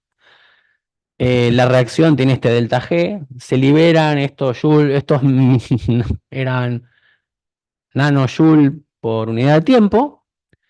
Y nos dio que, dependiendo de las concentraciones y de la cinética de la reacción, había un pequeño entorno en el cual eso podía romper la tensión de línea.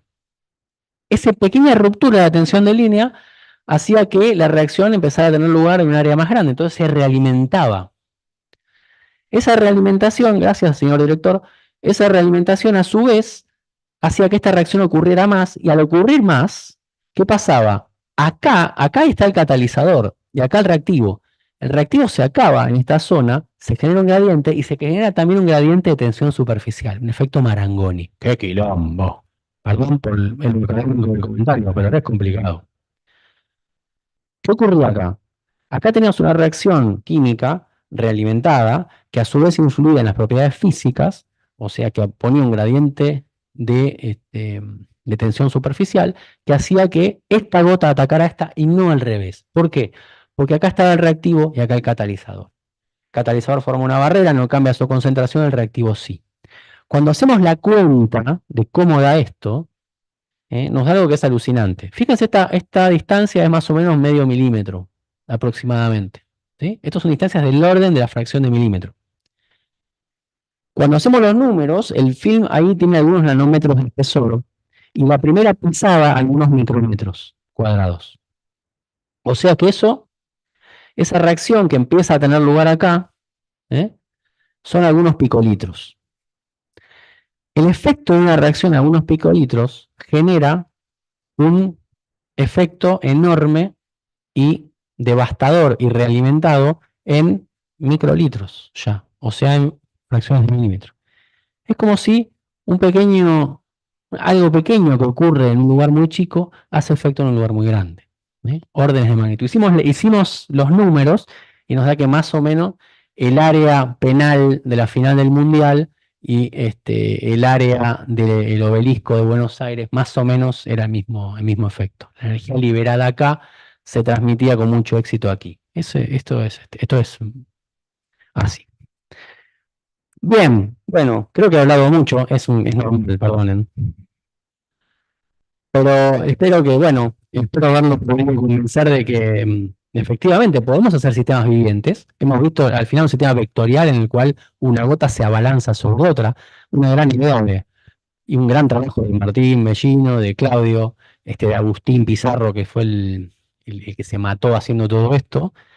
Estos sistemas pueden tener autonomía. ¿Qué tenemos que hacer? Tenemos que saber codificar.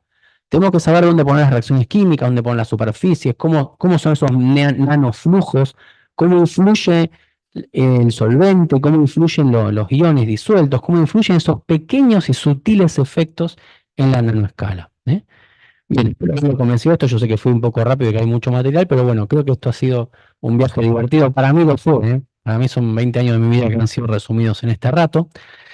Quiero recalcar nuevamente, a mí me encanta la síntesis, soy un químico de síntesis, me convertí en una persona de caracterización porque soy un obsesivo, quería estar seguro de que las técnicas me podían decir lo que realmente la estructura era, pero en los últimos años, insisto, los trabajos con los grupos de Göttingen, con el grupo de Northwestern, con los grupos de UBA, con Damián Sherley, con Mario Telasucci, con Eagle Slifer, con Marcus Müller, con Chi Yun Tan, con Steffi González Olveira. Fueron trabajos súper útiles y súper importantes para tratar de entender lo que hay en el fondo de estas cosas. Con Claudio Berli también, es ingeniero, él viene de la ingeniería, tiene unos modelos maravillosos. Trabajar con síntesis a buen nivel, caracterización exhaustiva, modelado, análisis de propiedades y todo junto y tratar de entender todo eso nos da otra dimensión. Y creo que eso es lo que ha sido también valorado aquí para esto. Esto lo hemos hecho en un momento en el que, y perdonen, yo soy muy futbolero. Yo tengo fe que el conocimiento le va a ganar a todo, a la economía, al gobierno, a la burocracia. A veces no pasa, pero a largo plazo sí, ¿eh? Paciencia. Hay que tener paciencia. Y para cerrar, quiero agradecerles a ustedes y agradecerle a todos mis colaboradores, porque son unas máquinas geniales. Esto es un pensamiento que me viene a la memoria de un cuento que me gusta mucho, que es el Aleph. No sé si ustedes probablemente lo hayan leído. El Aleph era un lugar muy pequeño donde estaba todo el universo posible y el no posible. Estaba todo en un zaguán, creo que de Boedo, ¿eh? Y Borges al principio pone esta frase que la saca de Hamlet, ¿no? Que se parece mucho a lo que nos pasa a todos los que trabajamos en el nanomundo. Es un mundo muy pequeño, pero en el cual hay tantas cosas que somos reyes de un espacio infinito. Está ahí adentro esperando para que lo vayamos a descubrir. Muchísimas gracias a todos quienes han colaborado, a los grupos, a los investigadores, a las colaboraciones internacionales, a los que han puesto el dinero, a los que han quedado afuera también de esta presentación que ha sido elegida de algunos temas que me gustan. Bueno, muchas gracias a ustedes por muchas gracias a la academia por convocarme, estoy muy feliz. Ojalá podamos trabajar juntos mucho tiempo. Y bien, muchas gracias a ustedes. Y es viernes, ¿dónde está la cerveza?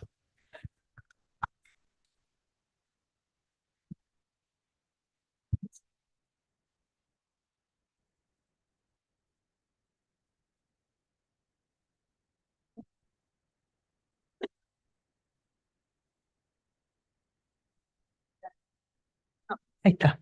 Bueno, no, los agradecidos somos nosotros. Muchas gracias, Galo. La verdad, fue un viaje muy divertido. Lo complejo lograste en muchos aspectos hacerlo simple, así que estamos muy contentos, yo al menos. En general no se hacen preguntas en estas incorporaciones, pero a mí me parece que hay tanta gente joven que si alguien joven o no joven quiere hacer algún comentario, una pregunta, si estás dispuesto. Sí. Siempre preguntar. Bueno, gracias, Betty. Gracias, Galo. Yo no tengo nada que ver con la química, Yo tampoco, eso. soy abogada. Pero, viste, siempre me interesó mucho, ahí tenemos colegas también, me interesó mucho el descubrimiento, porque lo que estás haciendo en tu trabajo es descubrir y ver cómo reacciona. Frente a todo esto que has comentado, ¿no? Yo tomé nota, por ejemplo, de todos estos cambios que vas haciendo, perdón, no usar la terminología de ustedes, ¿no? Pero las moléculas que cuando sufren esa presión, ese estrés, ese efecto piezoeléctrico, ¿no es cierto? Vuelve después a su forma original, generan energía. Y otra cosa, porque a mí me interesaba mucho la geometría pitagórica y todo eso, lo que he estudiado siempre, también la forma genera energía, ¿no? Entonces, por eso estaba viendo digamos, las fotografías con el microscopio electrónico y todo. Quería saber si han hecho algún estudio ustedes también respecto a las formas que se van generando y cuál de ellas son las que podrían disparar algún modelo importante para aplicarlos en la vida diaria, en la salud, en los materiales nuevos y todo eso. Eso más o menos te quería preguntar, perdonando, ¿no es cierto?, de que no uso la terminología de ustedes. No hay problema. Nosotros, esto que les mostré es más que nada un recorrido desde lo básico. Por supuesto, hay muchísimas aplicaciones que no las he contado. Hay aplicaciones que nosotros queremos mostrar y que están buenísimas y que cuando uno va un poco al fondo uno se da cuenta de las complejidades que hay. Por ejemplo, hemos trabajado con partículas porosas donde metemos medicamentos y las enviamos dentro de ratones. Y ahí vemos que, bueno, los nanomateriales son materiales inestables, materiales que se disuelven, materiales que interactúan con las proteínas, o sea, hay muchísimo campo todavía. Esto es un campo que hemos comenzado que estamos trabajando en él, que nos encanta y que tratamos de sacarle propiedades. Evaluamos, por ejemplo, estos materiales como catalizadores o como fuentes de energía, utilizando, por ejemplo, absorción de luz y traducirlo a una catálisis. Tenemos algunas cuestiones prometedoras que nos mostré, otras que no lo son tanto porque vemos algunas limitaciones. O sea, siempre tenemos algo nuevo para descubrir y sí, las propiedades dependen mucho de la morfología. Justamente, nosotros al tener materiales de morfología muy controlada, lo que podemos tratar de hacer es usar estos materiales como modelo para materiales que son mucho más complejos, de morfologías no tan controladas, que tienen ciertas propiedades que por ahí son mejores, porque son más gruesos, por ejemplo, ¿sí? O son materiales de poros más grandes, donde hay más flujo de líquidos o más intercambios. Entonces, bueno, todo eso se tiene, para lo que es aplicaciones, nuestros sistemas son muy buenos sistemas modelo, entendemos muchísimo, y luego podemos ir a aplicaciones, bueno, hay que ver dentro de las que estamos buscando para qué las queremos hacer y cómo. En realidad lo que a nosotros más nos interesa por el momento es tratar de entender esas pequeñas sutilezas en los cambios de estructura, cómo generan cambios en las propiedades. Después veremos para el lado de las aplicaciones si eso es rentable. Es decir, sabemos que si absorbemos luz vamos a separar un electrón, vamos a hacerlo meter en una celda fotoeléctrica, etcétera, pero tenemos poca cantidad de electrones porque son materiales muy pequeñitos. Entonces, bueno, ¿eso es suficiente para impulsar, no sé, un circuito electrónico, un auto, etcétera? No, pero sí nos puede ayudar a diseñar. Entonces, estamos en lo básico. También queremos invitar a los que nos acompañan por Zoom, si quieren hacer algún comentario o una pregunta, pueden activar sus micrófonos y bueno, levantan la mano o hacen alguna seña y con gusto los escuchamos. Mientras hay alguien en la sala que quiera hacer algún otro comentario o alguna pregunta. Respecto de los modelos, solamente de tu comentario, los modelos que se tratan para acompañar con teoría a lo que tienen. ¿Necesitan dinámica molecular, simulaciones o modelos de ecuaciones? Es una muy buena pregunta. Cada uno de esos sistemas tiene distintas escalas en las cuales las propiedades son de interés. Por ejemplo, cuando vos tenés una molécula que está saliendo de una superficie y querés ver si esa molécula interactúa con la superficie, se acuesta sobre la superficie o si tiene un intercambio de protón, te sirve un modelo molecular. Si vos querés ver si un líquido que está embebiendo un poro se estructura en la superficie del poro, ahí usas una dinámica molecular, que es, por ejemplo, lo que hizo Steffi González Olvera en su tesis con Damián Sherlis. Entonces ellos vieron cómo se estructuraba el agua radialmente. Básicamente, cuando vos tenés un poro en el cual caben 10 moléculas de agua, las dos capas exteriores son casi hielo, tenés una capa o dos de agua estructurada y solamente las 4 moléculas centrales de agua son líquidas. Y tenés un gradiente, por ejemplo, de difusividades. Eso fue hecho con dinámica molecular. Después, trabajando con Rodolfo Acosta, hicimos los sistemas los medimos por relaxometría RMN, y Rodolfo encontró 2 especies de agua y no 3. Encontró una líquida y una levemente ligada. Dijo, hay 2 especies, qué sé yo, estaba medio triste y se le ocurrió conectar ese material con un RMN del sólido y encontró el agua sólida. Entonces encontró las 3 especies y pudimos tener un muy buen acuerdo teórico experimental usando, por ejemplo, para ese caso, dinámica molecular y RMN de relaxometría, un muy buen acuerdo de los 3 tipos de agua que vivían en ese poro, que nos encantó. Muchas gracias, excelente. Después, en otras, por ejemplo, los trabajos que hizo Igal Schleifer con Mario Tagliasucci para ver los polímeros del poro, que es bastante más complejo, porque además tenés la doble capa de Debye, tenés un montón de cosas, son modelos termodinámicos exactos, ecuaciones acopladas. Ese tipo de modelos Igal es muy experto. Después todo lo que es ordenamiento de las pequeñas nanopartículas inorgánicas con los polímeros, lo que hizo Cheyun Tang con Marcus Müller. Eso es un sistema multiescala. Él empezó, es un coarse grain, y después lo fue refinando un poco, pero globalmente era un coarse grain, ¿sí? Para ver la separación de fases. Entonces, como que cada escala en la que vos trabajás requiere una distinta técnica y por eso requerís también distintas colaboraciones. Creo que Silvia Braslavsky. Buenas noches, Silvia. Hola Silvia. Hola, buenas noches. Solo quería felicitarte, ya lo escribí, felicitarte por la maravillosa charla. Muchísimas gracias por tu claridad también en la explicación y agradecerte tu recuerdo a Juan Grotebol, uno de nuestros queridos maestros. Estamos escribiendo la historia de la fotoquímica en la Argentina junto con Previtali y lo recordamos mucho.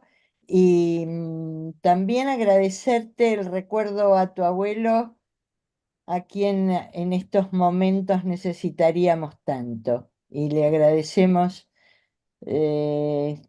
su amor por la educación y por la democracia. Y a vos, como heredero, tenés una herencia pesada, pero que sabemos que honorificás, si esa es la palabra, con gran, bueno, como corresponde, digámoslo así. Muchas gracias, Galo. Bueno, sí, la verdad que es un honor viniendo de vos. Así que te agradezco un montón. Y bueno, vos también has sido una precursora en toda el área, habiendo sido becario del Inquimá en los 90, el rol que tuviste vos en ayudarnos a montar eso, ayudar a los que sabían a montar eso. Nosotros solamente llevábamos cosas de acá para allá y matábamos ratas en los lugares que había que despejar. Pero todo el apoyo que nos has dado ha sido impresionante. Así que muchas gracias. Bueno, yo creo que ya. Pero soy alguno de los jóvenes, vamos, a ver. ¿Eh? Coronado, ¿usted quiere preguntar? Mauricio Salvatierra de Tandil. No vamos a hablar de la noche de Chaltén. Bien. Lo que pasó en Chaltén queda en Chaltén, Coronado. No, el área de todo esto de los abre interrogantes todavía, que ni el modelado ni la termodinámica o la termodinámica plantea, como por ejemplo, ¿cuál es el grado de simulado con el grado de confinamiento? Por ejemplo, una gran pregunta que no sé si está contestada, ¿no? O sea, uno dice, bueno, o cuál es el K-Water cuando uno tiene un poro, o sea, abre un abanico de posibilidades que hace ahora tenemos que pensar en estas, los efectos superficiales, obviamente, de las moléculas que tenés en bueno, toda una nueva química que surge de las cosas. ¿Qué comentarios tenés sobre esto? O sea, porque justamente, o sea, todas las propiedades, o sea, cuando uno dice, bueno, ¿estará protonada? ¿No estará protonada la molécula de superficie cuando tengo, ¿cuántos protones tengo? Cuando tengo un poro tan pequeño, Claro. por ejemplo. Esa es una pregunta súper interesante. Nosotros tratamos de contestarla en algún momento haciendo un poco de teoría con Damián Sherlis, que habló de la interacción de los grupos amino con los grupos oxidrilo, y midiendo eso en XPS con Federico Williams para tratar de entender la especiación del amino amonio ahí adentro y si era compatible. Y es un lío, porque en realidad cuando vos usás XPS metés en alto vacío y tenés otra química. Pero hay algo que es un experimento que tengo re ganas de hacer. Si alguno quiere hacer una beca en esto, de bien físico-químico, bien violento, es el momento. Con las técnicas modernas de XPS, que vos podés medir algunos Torricelli, podés medir XPS con una presión de algunos TOR. Estos sistemas tienen una gran ventaja. La presión de saturación es 12, 14 TOR. ¿Sí? Porque vos tenés un nanoporo, al tener un nanoporo atrapa agua, tenés una ecuación de Kelvin que te ayuda. Entonces, con 12, 14 TOR, vos podés tener un poro lleno de agua y medir XPS ahí, y medir especiación ahí. Ahí está, para mí, la respuesta. Pero necesito plata y no hay plata. Y necesito gente que quiera hacer esa fisicoquímica, o sea, y necesito que las cosas anden. Pero bueno, eso es una cosa súper, súper interesante. Cuando te pones a calcular vos tenés un poro que tiene 3.500 moléculas de agua y está a pH 5, te das cuenta que a veces hay un protón, a veces no hay. ¿Qué es el pH? ¿Qué es el pH ahí adentro? ¿Qué es el pH ahí adentro? Bueno, entonces pones una sonda. ¿Qué es lo que está haciendo José Odak? Pones una sonda, y eso seguramente Silvia Braslaski lo ha hecho y lo ha hecho mucha gente. Le ponen las sondas, ver el pH, ver la viscosidad local. Pero ¿qué pasa? Vos tenés un poro que es muy chico. La diferencia del tamaño entre las moléculas y el poro es como entre nosotros y esta habitación. Entonces ya el coeficiente de difusión es tan grande que la molécula se está dando cabezazos contra la pared todo el tiempo y puede quedar absorbida y puede quenchearse rápido. Entonces un quenching ahí adentro es diferente de un quenching afuera. Entonces las variaciones de fluorescencia, los blinking, son por un quencheo. Entonces son sistemas que son un horror. Entonces venís a los químicos sintéticos y no, poner un colchón en la pared. Apagar el quenching de alguna manera, sacarle la carga, meterle un polímero, meterle un colchón para que la molécula se pegue con algo más blandito. Bueno, se puede, no se puede, es homogéneo, no es homogéneo. Ahí viene Daci y dice lo que vos estás haciendo es inhomogéneo y te querés matar, mandar unos tipos con una pala. Son sistemas realmente complejos de investigar físico-químicamente, no son triviales. Son lindos. La tesis que está haciendo Iskra Zambrano, por ejemplo, con José Odak y Steffi González Olvera, es infernal. Tiene unos modelos interesantísimos en los cuales se dan cuenta que las moléculas van, así como hay capas de agua y capas de moléculas, que viajan como por distintos carriles. Vamos a seguir porque tenemos una pregunta de Ezequiel Leiva y después de Mauricio Salvatierra. Ezequiel. Hola Galo, buenas noches. La verdad que disfruto muchísimo tus charlas y cada vez me gustan más las cosas que estás haciendo. Tengo una pregunta que implica una gran relevancia tecnológica con el tema del litio. Vos sabés que una de las cosas difíciles que hay que hacer es, de alguna forma, extraer el litio de las salmueras. Nosotros hemos hecho algunas simulaciones, por decir así, con sistemas muy simples. Hemos tomado un ion y lo hemos hecho pasar por un nanotubo y no logramos separar bien el litio del sodio, por ejemplo. Pero bueno, lo que usamos nosotros es muy primitivo, por decirlo así, es un nanotubo y un ion. Entonces la pregunta es, y seguramente te invito a pensar un poco el tema, si uno no podría de alguna forma modificar esos canales para permear uno de los iones y el otro no. No sé si tenés algo para comentar, si te ocurre alguna cosa al respecto. Si hay financiamiento, se me ocurre lo que quieras. Sí, es espectacular. Nosotros hemos visto que tuneando la superficie, vos tenés, si vos lo haces bien, podés tener 3, 4 órdenes de magnitud de preconcentración. Entonces es cuestión de encontrar el preconcentrador adecuado y encontrar el coeficiente de partición adecuado. Pero es un trabajo que se puede hacer y que está buenísimo y que me encantaría hacer y que lo hagámoslo. Bueno, muchísimas gracias. Ya nos conectaremos entonces. Muchas gracias y hermosa charla. Felicitación. Lo podemos optimizar con herramientas de inteligencia artificial y computacionales, anticipándome a la pregunta siguiente. Mauricio. Hola, buenas noches. ¿Cómo le va? No, a ver, simplemente felicitarte, Galo, por lo que haces. Yo te conozco hace poco. Agradezco el día que me diste bola por Twitter. Y nada, la pregunta es cuándo volvés a Tandil para seguir haciendo todo lo que pensamos juntos. Así que felicitaciones de nuevo y es un honor tenerte ahí. Buenísimo. Hay un gran campo ahí. Ya estamos creando planes de trabajo con la gente de Tandil y con ustedes. Así que no se preocupen, que van a salir cosas muy divertidas de juntar justamente herramientas computacionales de alta performance, inteligencia artificial con todos estos sistemas que son muy complejos.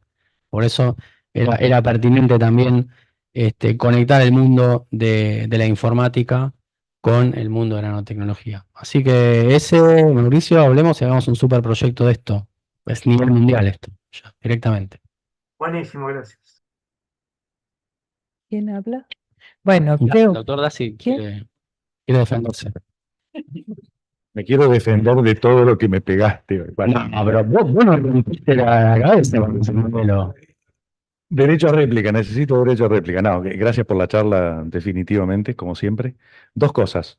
Lo que hablaban del agua recién, bajamos una mesa óptica de 2 toneladas con un equipo que se puede medir eso que ustedes están discutiendo, con técnicas ópticas, Genial. al margen, cuando esté armado. No, me quedé pensando con esta, la última parte, lo último que presentaste. ¿Cuál es el efecto del oxígeno que generas ahí adentro sobre tu sistema? Y la segunda, ¿han pensado en algún momento en meter alguna reacción oscilante ahí adentro para ver qué es lo que hace? Está re bueno. Sí. Pensamos y es re difícil, una Belousov-Zagotynski o algo por el estilo. Sí, son reacciones recontra complejas, nos gustaría ver qué pasa. Lo que pasa es que la vida de esas gotas no es enorme. Es una larga historia. Pero estuvo bueno mirar qué pasa. De hecho, ahora el pobre Agustín, que quizás está mirando y quizás se fue a hacer experimentos, está mirando lo que pasa con reacciones que pasan de una gota a otra. Reacciones muy sencillas, como una complejación, como una difusión, etcétera. Sí. ¿Y qué pasa con el oxígeno? Es una pregunta muy intrigante porque hay formación de burbujas. Si vos tenés poros y formación de burbujas, tenés un lío, porque cuando formaste una burbuja, ese poro queda imposibilitado. No nos metimos con eso, no nos metimos con la convección, porque lo que está pasando, antes de que pasen las cosas interesantes, pasa en una capita de brujada de 100 nanómetros de espesor, 30 o 40% de volumen poroso. Es como un líquido inmovilizado. Las burbujas, cuando vos las mirás, empiezan a aparecer en el bulk. O sea, se produce una muy pequeña cantidad, eso para nosotros migra y va nucleando el bulk de la gota. No nos metimos mucho con eso, pero es súper interesante pregunta. No nos metimos porque estamos muy entusiasmados con ver la gota que que ataca a otra. Esto salió en NanoWork, si lo buscan como Attack of the Killing Droplet, ese ataque de la gota asesina, lo titularon re bien los tipos de NanoWork, son unos fenómenos, pero no nos metimos con la intimidad de la reacción. La creación de burbujas en estas cosas porosas es súper, súper fuerte.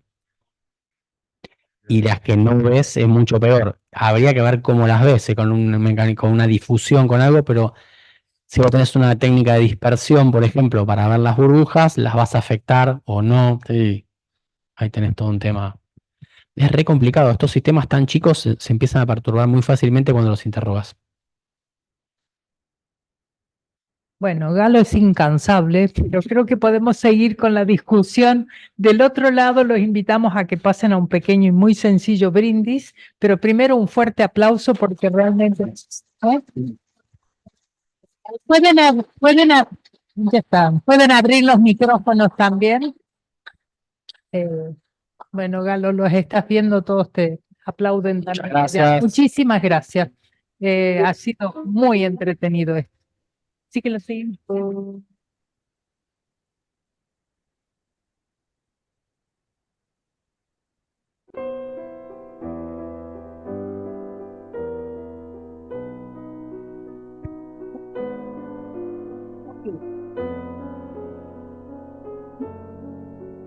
Que mi papá era muy amigo de vos.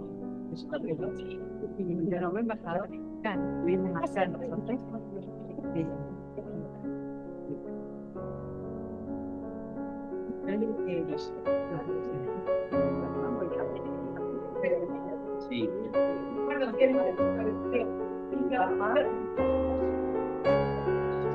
Muy lindo, sí, sí, mucha energía. Bueno, sí. Me encanta que hayan venido chicos jóvenes. Pocas veces, Pero no, la que tenía el virtud que tenía y a mí yo creo que cuando era en esa escuela, así que te felicito pero sí, pero acá, bueno, no, eres mi esposa. Me encanta tu Santiago. Bueno, hermosa, estoy gratuita, tendría que agregarle una cuestión más para su